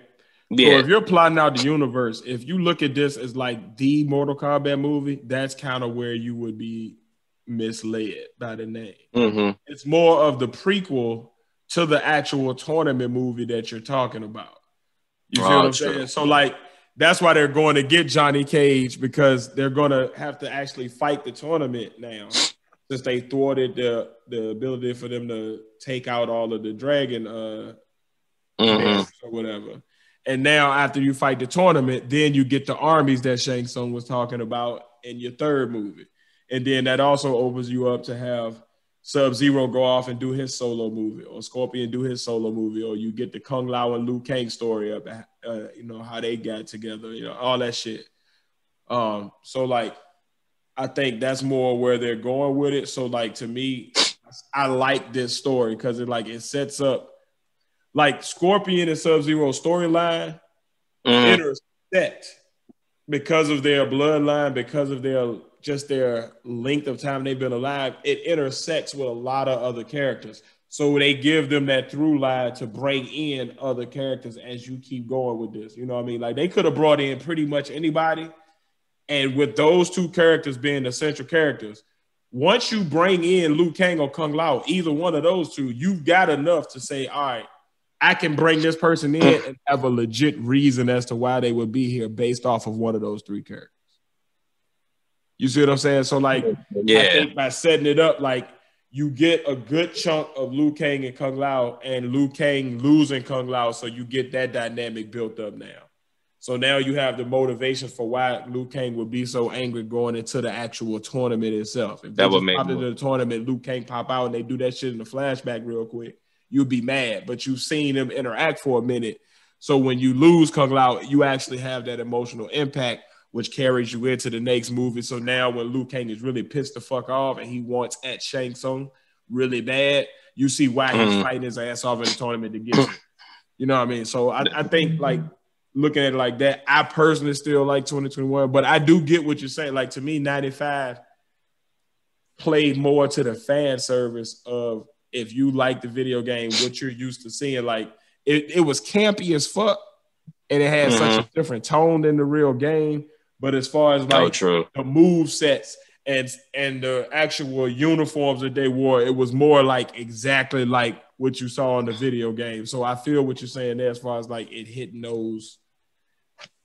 more of those tones to where I get it. Like I said, 95 definitely has a lot of merits of his own. I don't disagree there. I just don't know that. See, the story. I was looking at it as like a standalone movie because, like, even with the first Mortal Kombat, I wasn't thinking they were going to come out with the second one. I think they were just going to do like all these other movies. You know, it was like a period of time in the 90s where they would find any old thing.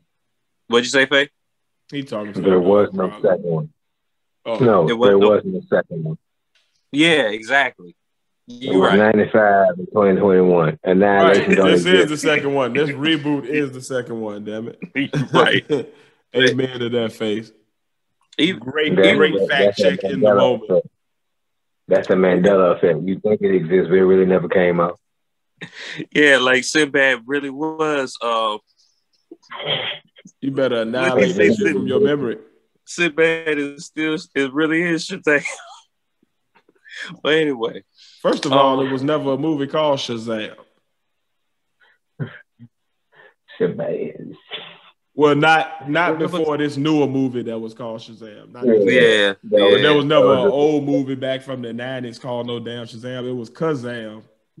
So that should have been everybody's first clue. But then also Sinbad was never a genie and nothing. Like, he had some big pants because he was big, but he wasn't a genie. Not at all. But I thought it was going to be a standalone movie. I wasn't really thinking it because I don't know the way they came out with saying, "Hey, we're coming out with a Mortal Kombat movie." Like you know what I'm saying? I feel like they just promoted that like a month or two ago or whatever. Like, damn sure did, because I ain't know nothing about it. And then also it was like a couple of weeks ago, it was like, oh, it's coming. Oh, all right. It's coming. I'm like, oh, all right. Yeah. I thought, and then it was like, the shit is out. Nigga, I ain't even know the shit came out this past weekend. Like, I saw that shit on fucking Twitter. I was on that shit looking at battle rap shit, and somebody was like, ooh, I gotta hurry up and get home to watch Mortal Kombat. Nigga, that shit is out. What is that on? Where can I see that? Yeah. Whose free trial do I need to go watch that? Because I'm going to get it right got now. It, man. Yeah. HBO. Yeah. What's it on? HBO Max. HBO Max. Oh, okay. I'll start my free trial tomorrow. I got a day off. Yes, sir. And along with that free trial, you'll get a whole bunch of stuff. You can watch the Snyder Cut that I was talking about when you have 4 hours. Yes, you can. Give away. Oh, 4 hours, too. You got 4 hours. Plus, they got Godzilla versus Kong. Just that shit is awesome. That shit is awesome. It's on some in-game shit, but to me, I ain't gonna front, man. In-game was still more like riveting, but I also have I have like, 10, 11 years invested in these characters as opposed to the past 3, 4. Mm-hmm. And I still don't care because I don't like DC like that. Like, I liked the Dark Knight, Batman, that trilogy there. I like Batman. I never liked any of the Superman movies. I don't care how gritty you make them. He's still a fucking super alien that can't die. I don't care about that. I don't like Superman. Period. I never liked Superman. I was never a Superman fan. I've never been a DC fan. They can miss me with that. That shit was cornball city. I never been one either. I try to keep an open mind or whatever when I see they try to do something or whatever. So, like, I've read some stories where they made me actually interested in like Superman, but you have to actually be a good artist to pull off Superman, because everybody knows that people that gonna come on top. DC comics and in the DC, those were the people who never ever got a chance to sit at a cool table at lunchtime. They were never with any cool people. They was always sitting with like the kid that was like a little off, and the kid that was like the best, like the kids that were special needs. Oh man, no, those are the only kids that will sit there and talk to them and share applesauce and shit. But like they won't send. Like, you don't like DC and be cool. Like it's just an automatic like. And I'm down with any nerd, but they like dweebs. Take that shit back to like the 70s. I understand because like dweebs. Goddamn, back then, like DC comics. I mean that straight. Like, take that shit back to the 80s and 90s. Fucking herbs. Like the DC comic storylines back then was extra, like goofy, campy, and from time to time. Goofball city, and it's too late for them to try to go gritty, because now the problem is all of their characters have been seen that way for years, like decades. You ain't about to make me. It's like when you see certain characters and they play like something in like a trilogy or a series of movies, right? When they go play something else, all you see them as is that person, that other character, as this. Oh, this is fucking the dude from The Office. This is Jim from The Office, but as a James Bond. And that's all I see the whole movie is Jim. Get him, Jim. Get him, Jim. like you don't see them as tough all of a sudden. Like you see them as the character. So like it's one of those type of situations where like you're going to like associate goofball campy with Superman. Like that's the problem. The only character they really had that ever really had like those gritty dark storylines that was really popular was Batman, which is why Batman has been their biggest takeoff character. What the hell you doing, face? You get him, Jim. Get him, Jim. Get him, Jim. God damn it. This is for Dunder Mifflin, God damn it. We made paper for you. That boy, wow. Who are some pretty DC characters? Pam rooting for you. Get him, Jim. You know who are technically some gritty DC characters now? These nuts. Oh, I'm sorry. I had to get one off. Pause and all that, but damn it, this old school shit. But I was going to say Mortal Kombat because Mortal Kombat, that studio and Warner Brothers kind of have like a I don't want to say a partnership together, because they had that one HBO Max, all the Warner movies are going to HBO Max anyway, period. So, and then Mortal Kombat, I believe they're like under that. And then also, there was that Mortal Kombat and DC video game also, or whatever. And they made that. But I don't see them. They can't merge them worlds, man. I don't want that. They already did in a video game. It was I know, but I don't. But did they do that in the comic or anything? Like, because I don't want to Scorpion fighting That's not gonna happen. Fighting Deadshot or something, like some dumb shit or whatever his name is. Like, I don't want to see that. I'm straight. I don't need no Luke Cage versus Daredevil and no, not Daredevil. What's his name? What's the little DC guy name? Just be beat. He ain't really that. He just Arrow. Is it Arrow? He be jumping around in the city. Who the fuck is Arrow? He be like always brooding on the ledge. Arrow is DC's Hawkeye, basically. Yes, that nigga. Yeah, he ain't really that powerful or nothing. He just shoot arrows at people. He like Hawkeye, basically. Like yeah, they got a whole TV series about him. He's a really good athlete with some arrows, and he's rich. And he just beats people up. But he's basically. I don't want to see that against Liu Kang. Like, man, get the fuck out of here. I'm good. They have a whole Marvel in the movies. They have a whole Mortal Kombat versus DC Universe. You know what? They got Marvel versus Capcom, and I don't want to see fucking Captain America versus Ryu. That's the whole. I'm straight on that. I'm straight on that. With that, they can end those conversations. Ted said right here on the Podnas, no.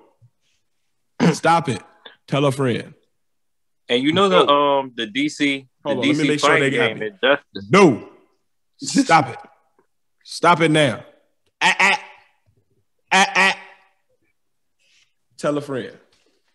Shit. You know the DC Oh my god. The DC fighting game Injustice is made by Mortal Kombat, basically. That's great. That is great. I hope they keep that shit separate on movies. I'm good on that. No, I don't think that's not. DC got to actually build their freaking cinematic universe before they even do some stupid experiment like that. So that ain't gonna ever happen. DC gotta get a movie right. They still haven't really gotten a movie right since the Dark Knight trilogy. Like every movie been a little off to me. Like I'm still not that sold on Ben Affleck as this Batman. Like I'm not on that train with everybody else. But I think the reason why you probably off on Ben Affleck is not my Batman. Huh? What did you say, Faye?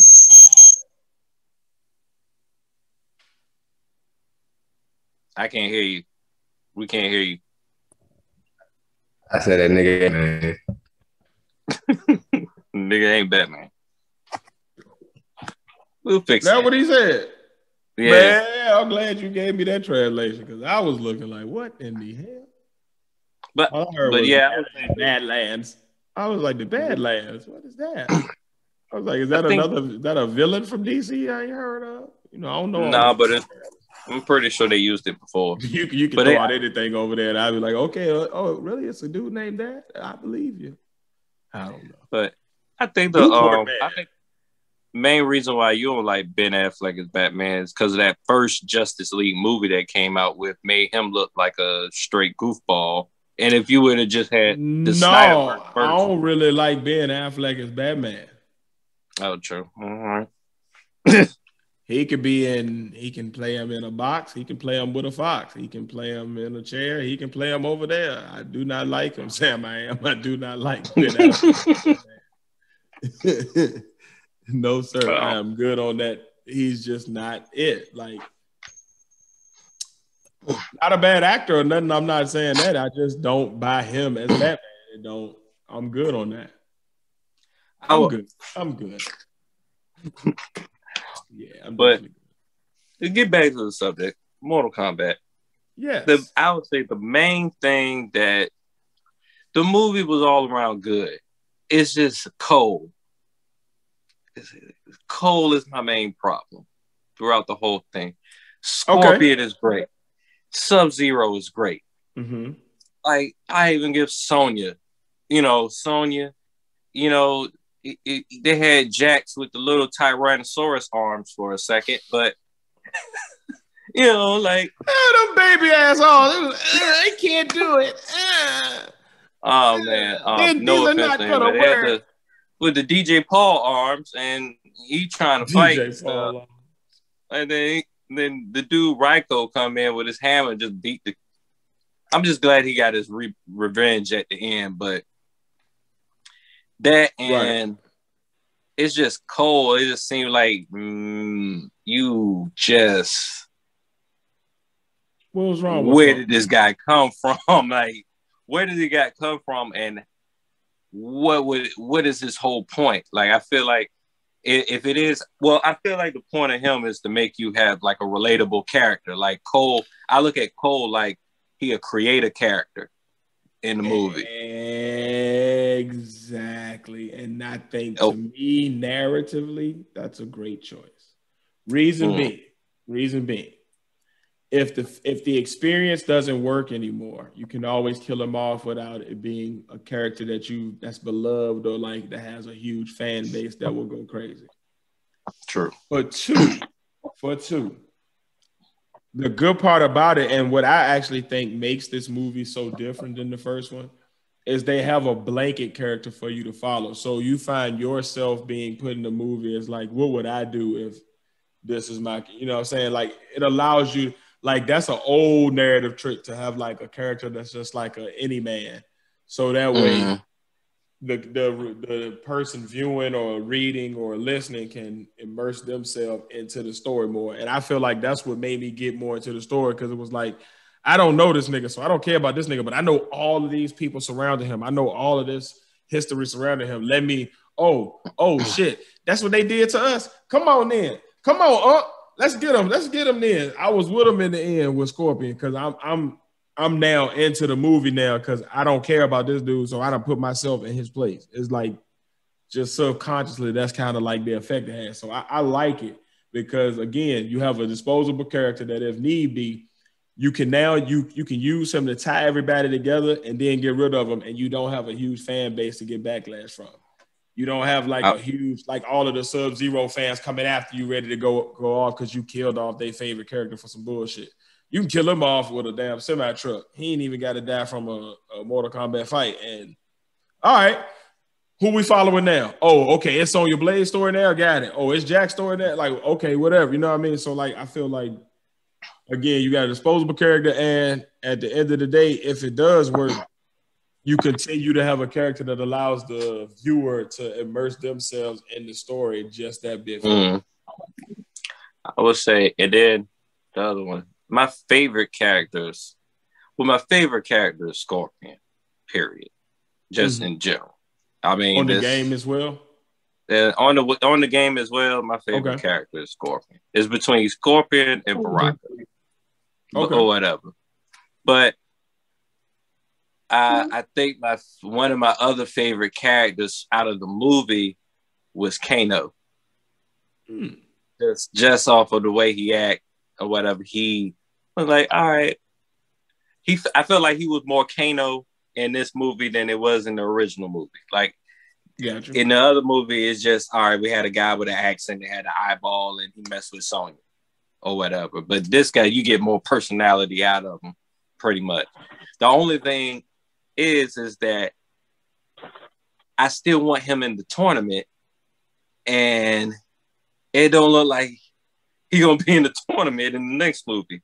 If you have, I'll put it this way: off of what you just said, with this being like a prelude to the tournament, if they come out with the second one and they have the tournament, and the second Mortal Kombat movie is up to par pretty much or whatever, then I'll probably look back at this movie and be like, all right. I got you. I can respect that. You get a better, but as a standalone movie onto itself right now, and thinking that I don't think Hollywood is going to go anywhere else with it or whatever, they just put that Johnny Cage thing at the end just to, I feel like they do that with all movies, that they feel like it's going to be just a one-off, just in case it's a possibility that this movie was working.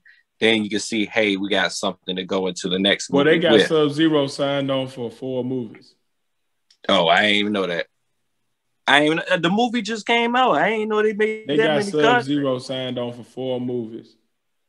Not sure about the Scorpion character, but Sub-Zero is definitely signed up for 4 movies. So if they gotta have the Scorpion for 4 movies, then that means 4 something dealing with Mortal Kombat is coming out, or at least you have plans on 4 something's coming out. 4 something to come out, yeah. So I'd say it's a good shot at it, buddy. I like how Sub-Zero. This is the only thing I don't like about Sub-Zero and Scorpion or whatever.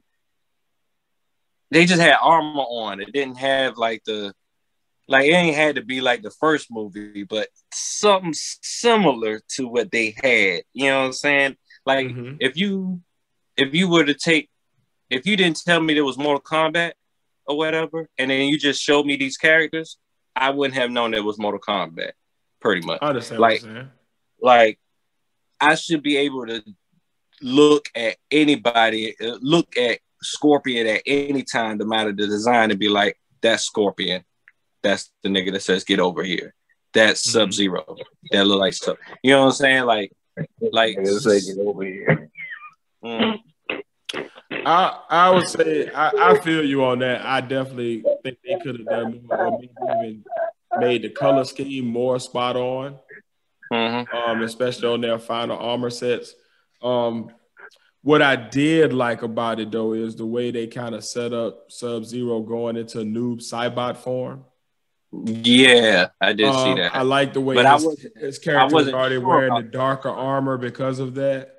And I like the way I think Scorpion was more meant to look like if you're in hell, you're not going to come out bright yellow. You're going to come out a little burnt and a little more dusty color. So I think it was more like even his face and stuff, everything had a singed look to it. So I think that was more just the vibe they was going for with him. But I definitely would have liked more of that aesthetic, just as a fan, just to see that visual of them facing off with that. Real quick. Yeah. Like they've had designs like that. I mean, they changed the design of the character each game. You get what I'm saying?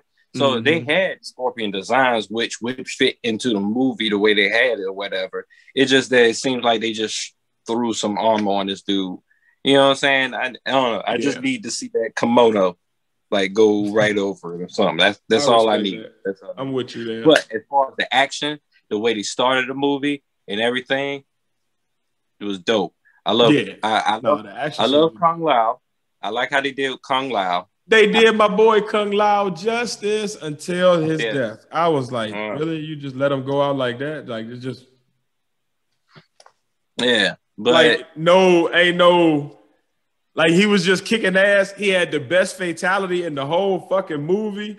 Like, and you let him go out like, okay, he going out like that? All right, well...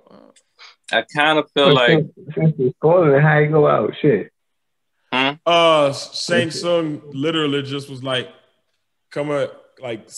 basically, I'm out of here. Magnetized him over to his hand, held his throat, and was like, "Your soul is mine." And took his soul. Just like in the game. It was no fight. It was no just literally force drag that motherfucker to him and took his soul. Yeah, but that's after Kung Lao cut up his one of Shang Tsung's favorite. Oh man, he threw his hat into the ground and it started spinning like a buzzsaw, and he ran this bitch. He got that move on the game. Natara got split the fuck open. And I think Natara was probably came from the third or fourth game. I think she was on. She was on one of them games or whatever. But Natara was one of Shang Tsung's favorite. Bet you won't be on no more games after that, boy. Don't nobody want to play with her now. Ain't nobody trying to pick her. Shang Tsung loved her though, man. He thought she was gorgeous with her bat wings. I mean, what Shang Tsung is what he is. You know? And I'm only saying that a little bat soul in him somewhere. I'm just saying. He had to be mad because he went straight from Kung Lao after he split her in half. He liked them batty boys. That wasn't the way I wanted to split her in half. That was not the way I wanted to split her in half. Yeah, he ain't getting no coot noot now, but it's a wrap. Now you got to deal with Melina. Now you can't even really deal with Melina. And you don't want that. Give him that big mouth. Ha! Yeah, some teeth. You don't want that. See, am I missing people on YouTube gonna be like, what in the hell? What is it? Raiden. I always feel like Raiden should do more, but he's always man. I want it to be when Shao Kahn come out. That's what I want to see. Raiden start getting down with the hands. That's what I want to see. Yeah, and that makes sense. The screen and jack somebody into a wall. Shit. But I mean, I want to see it. Right now, what he's doing is just enough to assert his power. Like, man, you get your little ass out of here, P.I. Fuck out of here. I'm hitting my mic. My bad. But yeah. It's probably just do stuff. That's all. But yeah, man, he'll be doing stuff, man. Face be weak over there.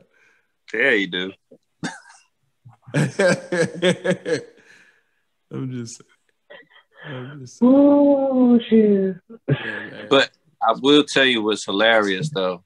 What's funny? What's hilarious is Cole got his ass whooped throughout this whole movie. This whole movie was about him. His nickname was the punching bag, so you kind of had that set up from the beginning, like you knew, oh, he's going to take a lot of punishment. That's going to be his skill. He can take punishment. And his special power is he can take a lot of punishment and then dish it back out through his suit. You know, old White Panther, White Tiger ass nigga. Crouching Tiger, hidden dragon. Crouching Tiger. Let me be quiet. Oh man, Crouching Tiger, hidden appropriation. Shit. I'm just saying. Oh yeah. I know that nanotechnology when I see it. I know that shit that Shuri made. That's that same weave. That's that same weave. You can color it different, damn it. You know, you can give me shit and tell me it's sugar, but I'm still gonna know the difference, damn it. They gotta rebuild Goro too. Goro was hard in that movie though. I was like, that shows you the difference between what they had back in 95 and what they got now. Yeah. Like Goro that was the cool part to see him done right. He just came out. I don't know how he's gonna come back. I wonder if they're gonna bring him back, like by bringing back his dad or his brother. What was the other one named? Mintaro. But I think they might be Mintaro. I think they might tiger skin. Yeah. No, that's Kataro. Yeah. I think Montaro. And he like Goro's brother or dad or uncle or something. Something like that. He like half tiger version. I don't know why they designed it like that, but yeah. And then they had the Centaur. And then they had the girl version, Shiva. Yeah, the girl version, Shiva. But for the most part, I enjoyed it. It was good. It was. Yeah. I definitely liked it. Was not. I watched it twice, so you know I like it. The nerddom and everything seems like they're split half and half or whatever. Some seem to like it. That's what I was gonna say. Who's that little boy? Who's that little boy playing Liu Kang? When I saw for the first time. Yeah, I definitely was what Face was saying. I think it was off air. I definitely agree that like the dude Robin Shue that did it the first time looked the part more. This new guy was definitely a little bit of a like, oh, okay. I had to really like kind of push myself to get used to him as that, but I was like, all right, yeah, me too. If this what you gonna like, me. I was like, this dude would have been better playing Mowgli or something. That nigga, it's Hindu Gohan as Liu Kang. They should have got sweater vest, baby. It went from punching them with arms real fast, hitting them with kicks, that bicycle kick. Whoa, whoa, whoa, whoa, whoa, whoa, whoa. Yeah, he was chopping some wood with that shit, boy. He was kicking the shit out of the dude. I was like, man, they got this baby out here fighting the baby, the army of Shang Tsung. Little babies whooping ass, kicking ass, shooting fireballs. Mortal Kombat had their own sweater vest, baby. Eating people with dragons. But you know what? But like I said, other than that, most part, yeah, I'll watch the next one. I'll go ahead and watch the next one, especially if it's setting up for what the way you said it was going to be. Tiz, then yeah, I'll probably go back to this and be like, all right, this works. I think this so. Works. If they continue to progress the way they have been, you know, so far, I'm gonna follow it. So, yep. And that's the end of the good and fuckery. What did you say, Face? I said I'll definitely check the first one out. Or I'll try to make time sometime. You should. No, I think you would enjoy it, Face. You'll enjoy it pretty much. Yeah, just make sure it's Mortal Kombat. No A words under it. No long syllable A words. Mandela effect. Dang, man, she don't exist, bro. What? So for the Mortal Kombat edition of Good and Fuckery, we say that the original 95 Mortal Kombat is good. We say that the Mortal Kombat 2021 is excellent. Yeah. You know? Yeah. And I would say, we say Annihilation is the fuckery. Annihilation it's the fuckery and it don't exist. Annihilated from your memory. There you go. It's so much fuckery. We didn't even talk about it. We just talked that it was that bad. Ain't gonna talk about it now. It was that bad. It was hell no. Like one of them USA movies that they come on at night that you never watched. But that's the day. But yeah, that ends today's Good and Fuckery. All right.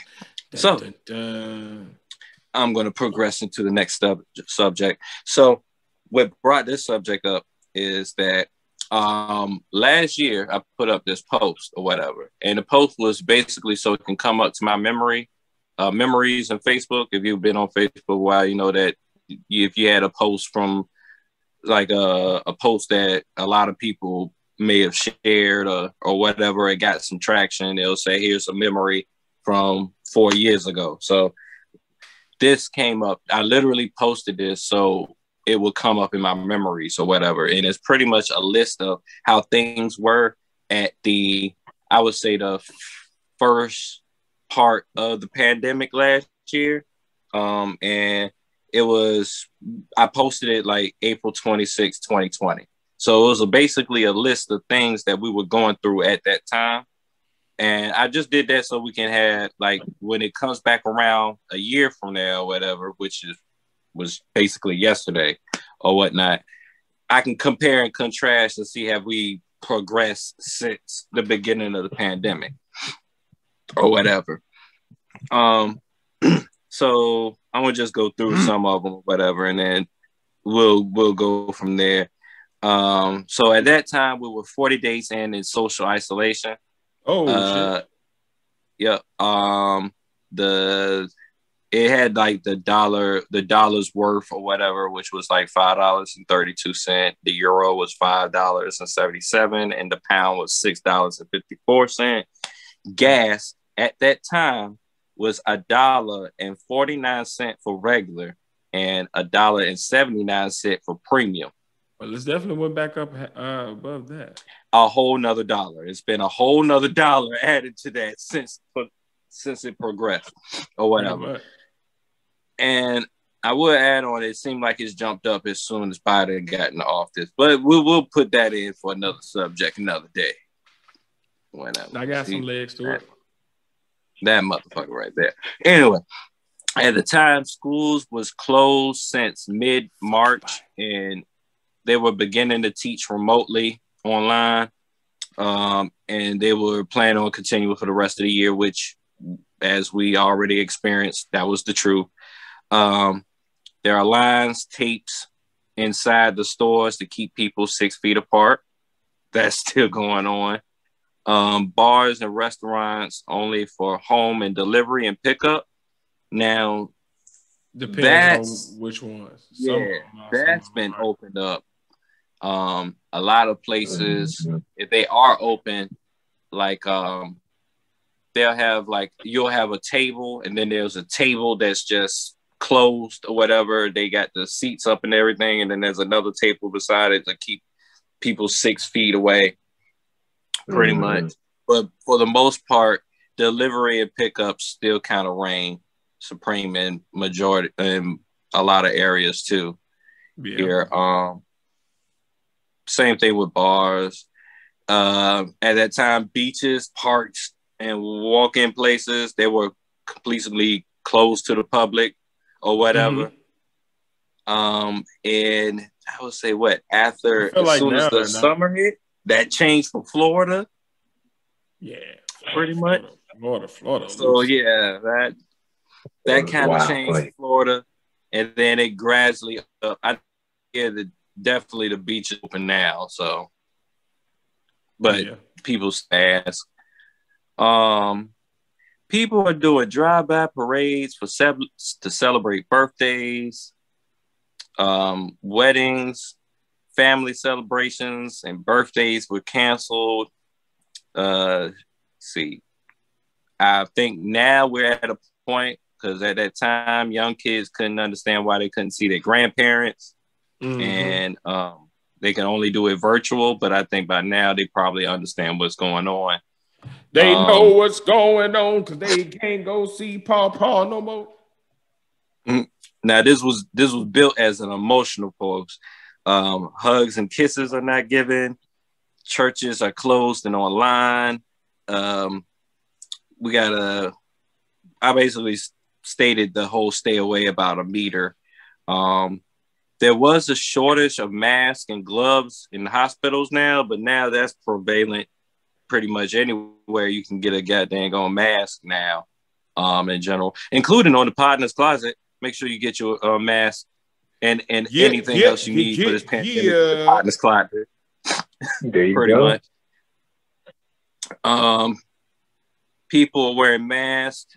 At this time, they said places even require that you wear a mask to enter. Now, that's still true. Now, that's the beginning.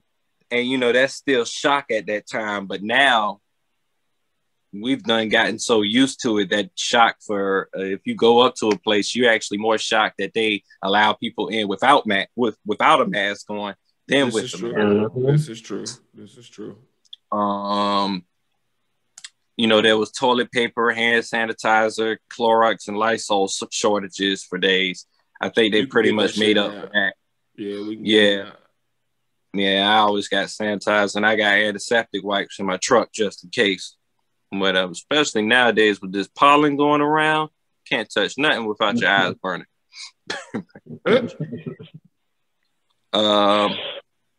Store checkouts got plexiglass over where they actually check you out at.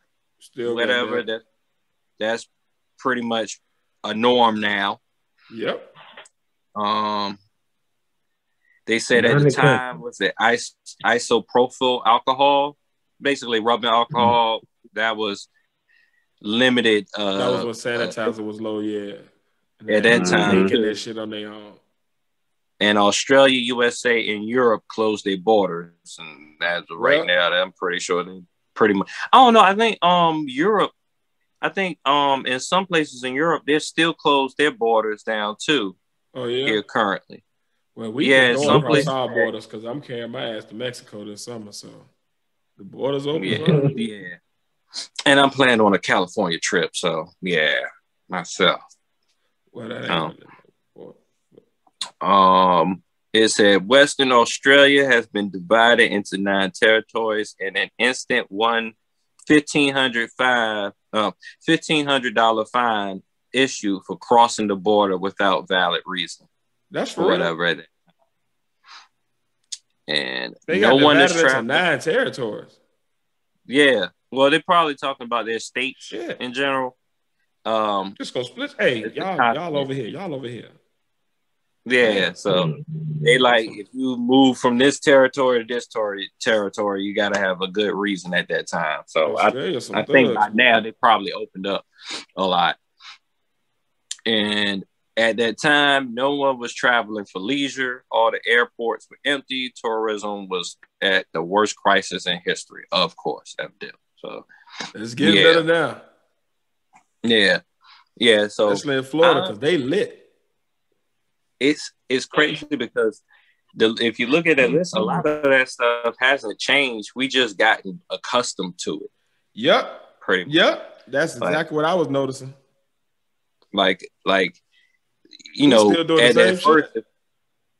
At first, everybody was fast, like, oh shoot, I gotta have a mask to come in here or whatever. I know I had go flip-flop back and forth and did one of these numbers where I covered my face with my shirt just to get in. 2021 ain't nothing but 2020 that started driving, bro. I mean, that started drinking. That's all this is. Pretty much. It's the same shit. It's the same. Like, think about it. At the same time of this year, last year, we were talking about somebody getting shot. What are we talking about right now? The same exact shit. What are we talking about last year at the time? COVID-19 spikes. What did I just read in a headline before we got online tonight? COVID spikes coming. Like, at this point, man, the only thing that's different is we got a vaccine. So less people are going to be dying from it, hopefully. And other than that, man, we still going to be spreading this shit. Atlanta and Florida still going to be acting like ain't shit wrong. And, like, it's going to be the same. This shit ain't that different. This 2020, the remix. So, yeah, it just seemed like. I wish it would stop, goddammit. Or at least get to a point where it's not affecting us that much. I don't want it to get to no fucking point. I want it to stop. I want it to go ahead with its bullshit. Go on now. Go on now. It's another year's turn. Let 2022 see what it can do. Let it stretch its wings and fly. But this 2020 and 2021 bullshit, bruh, they can have. They can have. You know what is crazy? I think 2020 desensitized me to like stuff that the 2021 has to offer, because it's like that's the sad part. Now, you get numb to it because I'm getting used to seeing rappers die every day. I don't want to see people die. I don't want to see nobody else sick. I don't want to see none of that shit and it be normal. I don't want to see masks be normal. I don't want to see my kid not being able to just play with other kids comfortably. Like, I want it to be just like, yo, less all right, you got it. You won. Go back to where you was at now. You got it. What more? You have beat us into fucking submission, man. Like, like, come on, man. Like, come on, man. Come on, man. Come on, man. Yeah. So as y'all can see, man, Stop doing this to us, man. 2020 and 2021 has naturally pissed Tiz off. Man, fuck 2020 and 2021. And speaking, what do you want to say? Fuck. Pissed off. Yeah. I think I'll just tell you what done pissed me off this week. Come on with it. This is my favorite thing. So, I know my number one thing this week upsets a lot of people. So I'm just bring it to the forefront.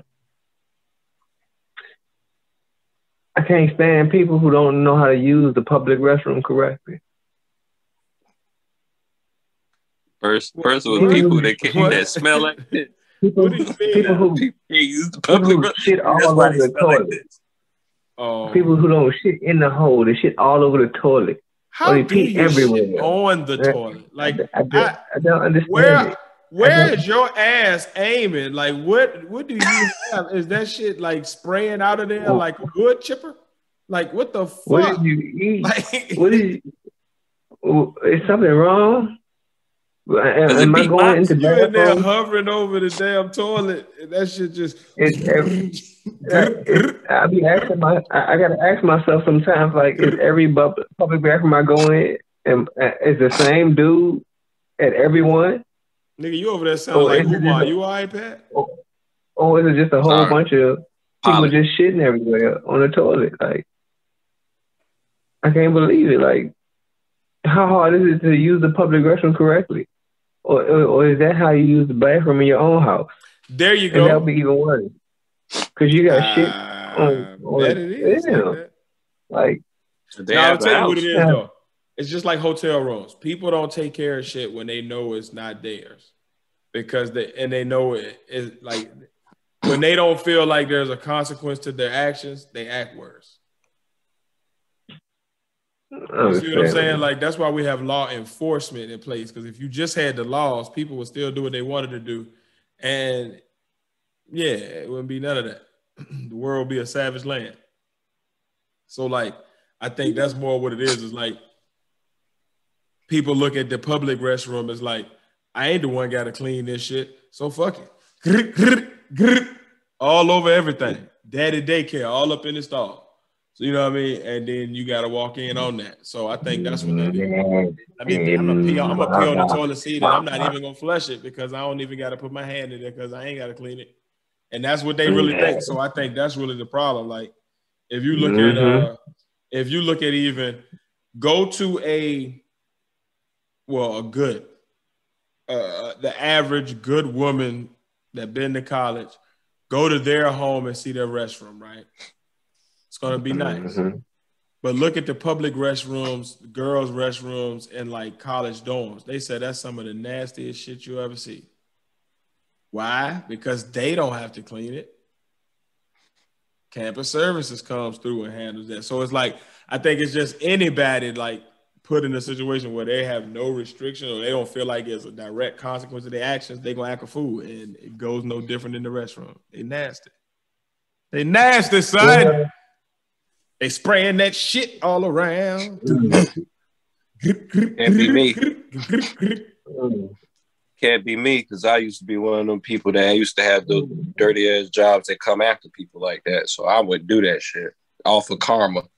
See you now chasing somebody in the parking lot. You didn't shit on this. You soiled this toilet. Damn you. The next thing that pisses me off is medical bills. Oh, yeah. Do you really think? Did you really think I was gonna give you $48,000 for that bullshit treatment you gave me? What killed me is, so what is insurance for? And what the fuck? How much? If insurance did click in, how much did y'all cover? And if y'all covered the amount, even bigger laugh to the hospital that you thought you was gonna get all that money from the insurance and then some from me. What you said it to that? I was gonna say just like to that Derrick Jackson fellow. Ha ha. That nigga said, right. Put that on a t-shirt. How dare they have the audacity to try to charge people these exorbitant amounts for medical treatment? Yeah, bro. That's one of the biggest rackets in America that's legal. They charging kilo prices for medical procedures. Y'all is not in the drug game. Y'all in the medicine game. They charge you a pound. They charge you a good pound just to go to the hospital in the ambulance to get the medical treatment. Before they even treat it or see you ain't signed in yet. I don't care how. Don't forget just for the ride. They the most expensive Uber in America. I don't care whatever happened to me. Don't put me in an ambulance. Drive me to the hospital. Because you're going to hurt me even worse if they save me. And then I got an ambulance bill because I'm like, oh man, you might well let me damn get sick then shit. Just drive me. You got me with a $2,000 motherfucking bill. What the hell? I might well just let me go. Now I got bill about to hurt me worse than me getting stabbed. Lord. What? Like hospital bills are ridiculous. Like hell yeah, damn ridiculous. They beat your pockets for no motherfucking reason. For no you paying reason. the full month. You paying the full month amount of rent for one day. Not even one day, a couple of hours. Because they want to line certain people's pockets. Right. Yeah.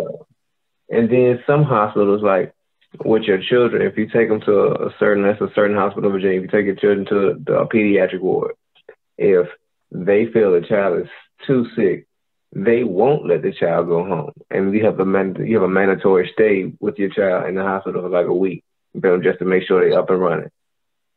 But that's still a hospital bill that you have to cover. Yeah. Because they didn't want you to go home. They's going to send it to you. You didn't want me to go, so guess who's going to pay for it?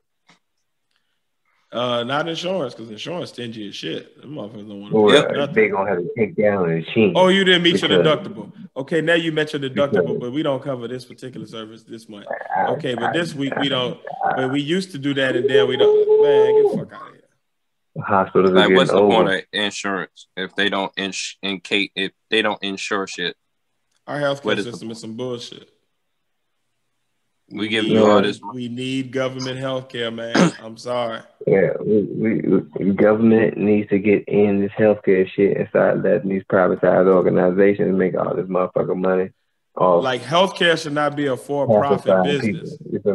No, that's the problem. It's a for-profit business as opposed to an actual service business where you're here just to actually make people better, and that's the main goal. The main goal is to actually make money. So it's certain businesses that would be better as a business if they're for profit.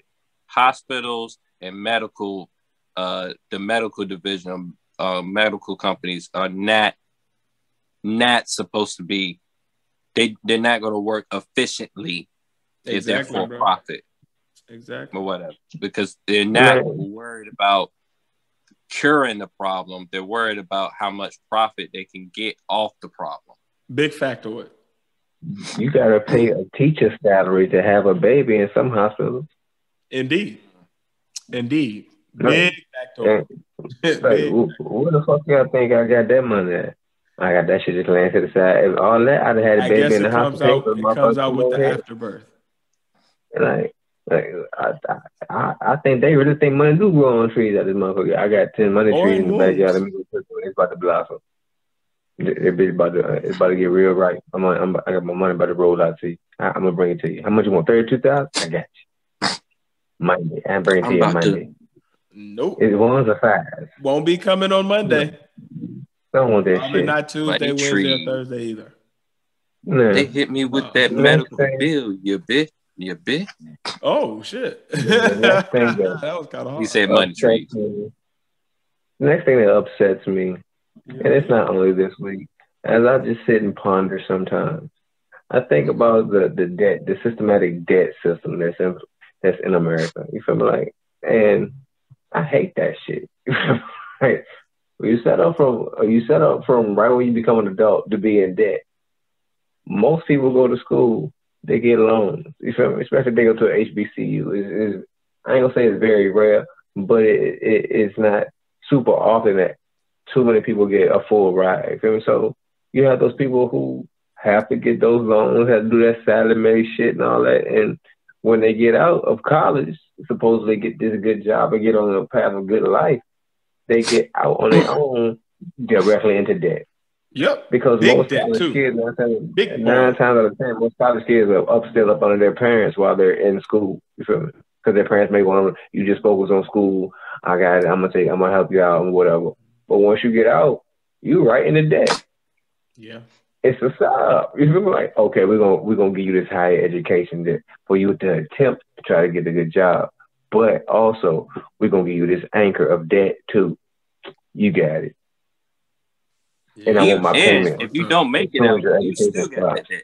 Right. Exactly. And as soon as your education stops, I want my payments to start the month after. Now you're gonna learn how to pay bills because a hefty one is on its way. It's systematic. You feel me? It's systematic debt, and I hate that. You feel me? Like, it shouldn't be that way. And I understand we live in a capitalistic society, and that's the American way and the culture.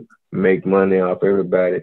But if you have to attain a higher education to have a better lifestyle, how can you do that successfully and then come out of getting that higher education directly into a shitty lifestyle because you have so much debt from attaining your higher education?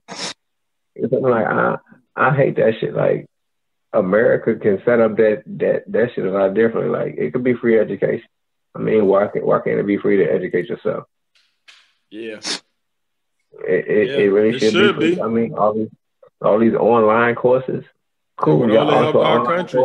Give us more people with degrees and solid training in fields that we need help in.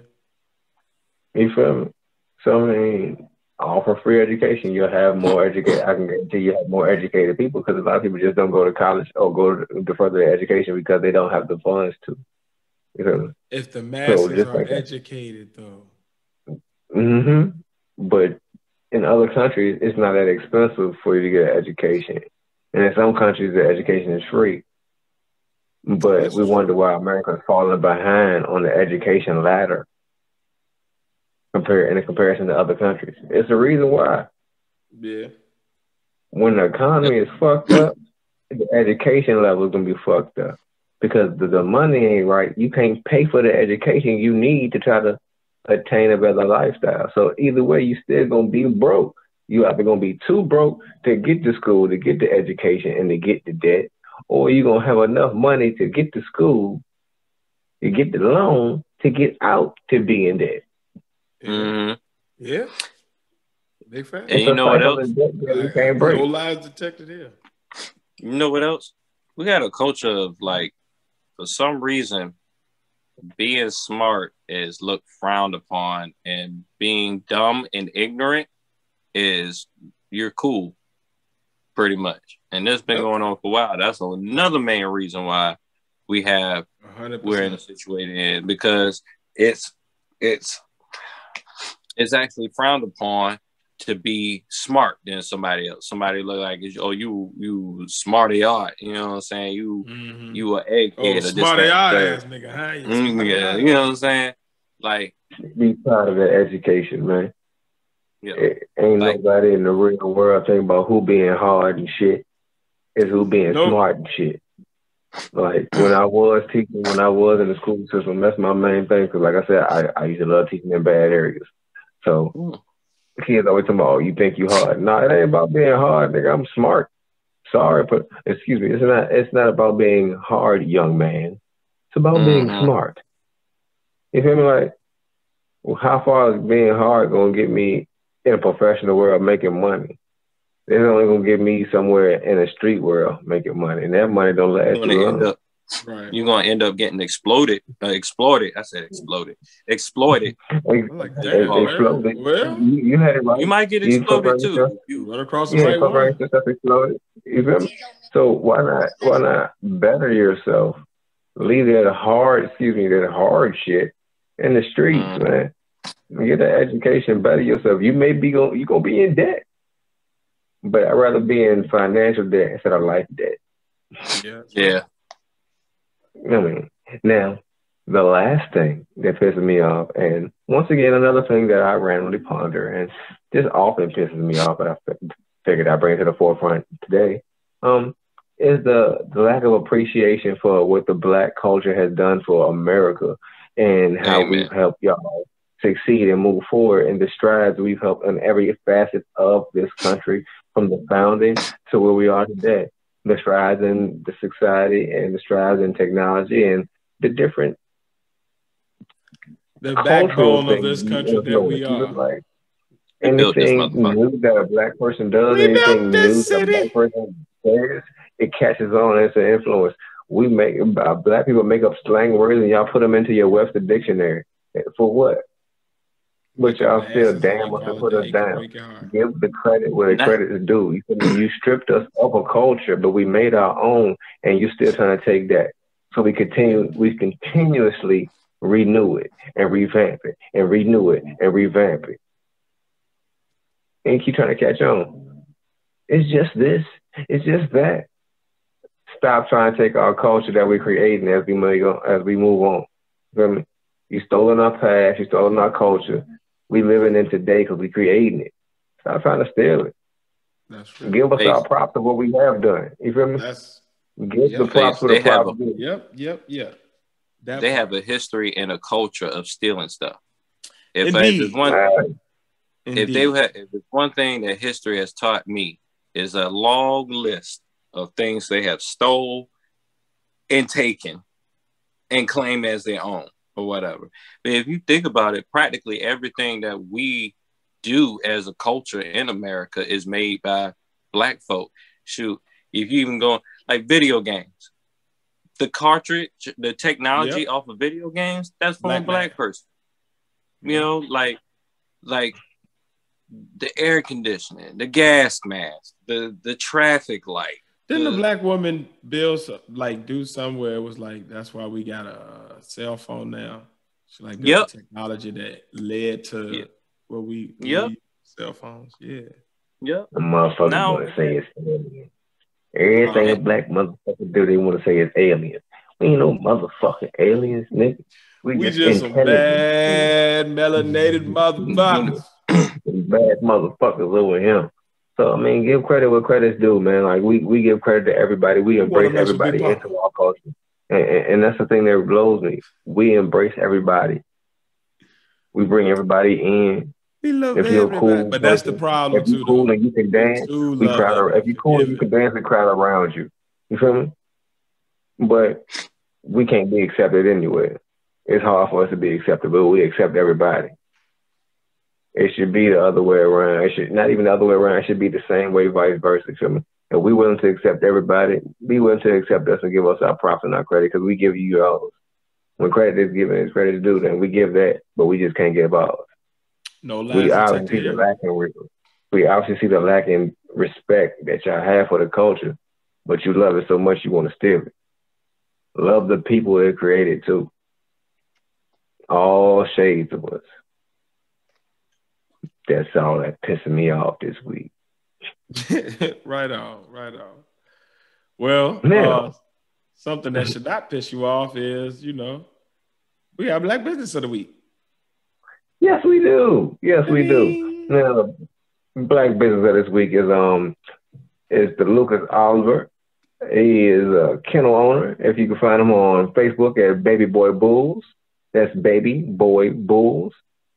I hope y'all know how to spell, but if not, it's BABYBOY with a Z, BULLZ, Baby Boys Bulls. On Facebook, my man Lucas Oliver. He's running a small family kennel out there. He's very knowledgeable on dog breeding, especially with the bullies. And once again, that's where I got mine from. My new little puppy is like, 5.5 months now, little fat thing. But he's very, get all the knowledge I have from him. And once I get up and running, I'm going to start breeding, and I'm going to, once again, get all my knowledge from him again so I can stay on track. Those of you interested in dogs or interested in bullies or interested in getting some knowledge from somebody, look him up on Facebook, man. Once again, it's Lucas Oliver. Find him on Facebook at Baby Boys Bulls for all his other contact information. Yeah, man. Right on. Support Black business, man. And get you a dog, man. Dogs are wonderful. I am a dog person, so I'm a full-blown advocate for like dog ownership. So if you love dogs, get you one, and man, you can't go wrong with a bully. They're very loyal, and if you need a good guard dog, especially, or something, that's gonna grow up with your kids and have your kids back, good dogs to have. That is our Black Business of the Week. And as always, man, after you finish, hollering at Lucas Oliver and dropping some ducats on a beautiful baby bully, come on over and, drop a couple of ducats with us. Two of the major ways that you can do that is by joining either our Patreon or our Buy Me a Coffee page. It's just at the Podnas on both of those, buymeacoffee.com/thepodnas, patreon.com/thepodnas. But yeah, you can sign up for membership tiers on both for as low as $5.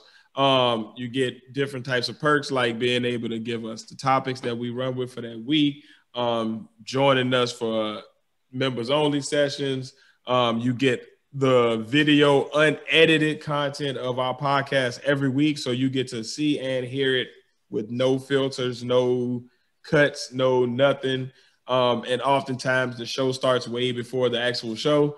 Yeah, man, join up for that. If you don't want to actually become a member, you can always donate for as low as $1 on buymeacoffee.com.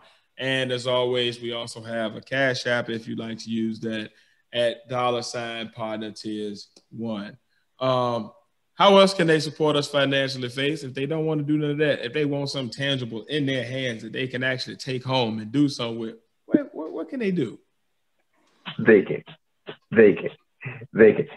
go to teespring.com/stores/partners-closet-1. That's teespring.com/stores/partners-closet-1.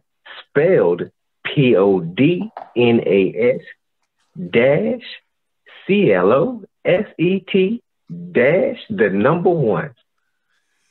Get your hoodies, Get your shirts. Get your apparel. Get your bags. Get your face mask. Get your bags. Get your bags. Get your bags. Get your mugs. Get them damn bags. You try to push them bags. You gonna get these bags. Damn right. It's springtime. Every female needs a good bag in springtime. You want to just walk around and carry some stuff in. It's a light canvas bag too. Go throw that shit in there. Throw it on your shoulder. Keep going, man. The Podnas bags. The Podnas bags. THEPOD. You want to run the grocery store real quick? Take the Podnas bag with you. That could be your grocery bag. Boom. Throw it in there real quick. Reusable. Cut back on them plastic bags. Save the environment. Help the environment. Go green. Yep. And go Podnas. And Pat, if they want to find us on social media, where can they find us at THEPODNAS. Twitter and Instagram is at THEPODNAS. And you can put that in a search at Facebook, and you'll find our Facebook, Tiz, Face, Pat, are the Podnas. And yeah, follow us, like, share, subscribe, comment, all that. You know what I'm saying? YouTube, we are on every DSP, you know what I'm saying? It don't matter which one, you know. We're on every last one. And Tiz is striking poses on every last one of them. On Spotify, he's on Apple Podcasts, he's striking all those poses or whatever. You might, you know what I'm saying? He's going to give you a bicep. You know what I'm saying? Just listen in. Why not? Give you the guile from Street Fighter pose. Sonic Boom! Sonic Boom. THEPODNAS. Indeed. If you can't remember none of that shit that we just said, but you want to find out what we just said, go to thepodnas.com. It's as easy as that. You're watching the podcast so you can see how to spell the Podnas. Put a .com behind it. It will send you right there. We has all of our information there. You can get to both stores. You can get to all of our content. You can even catch our live show that we do every Saturday on every Sunday at 9:30 on Facebook and on YouTube. You didn't ask us, but we kind of just get into random content and give our opinions on it, even though you didn't ask us about it.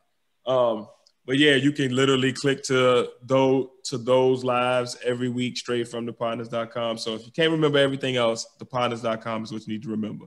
As always, man, we are the Podnas, episode 24.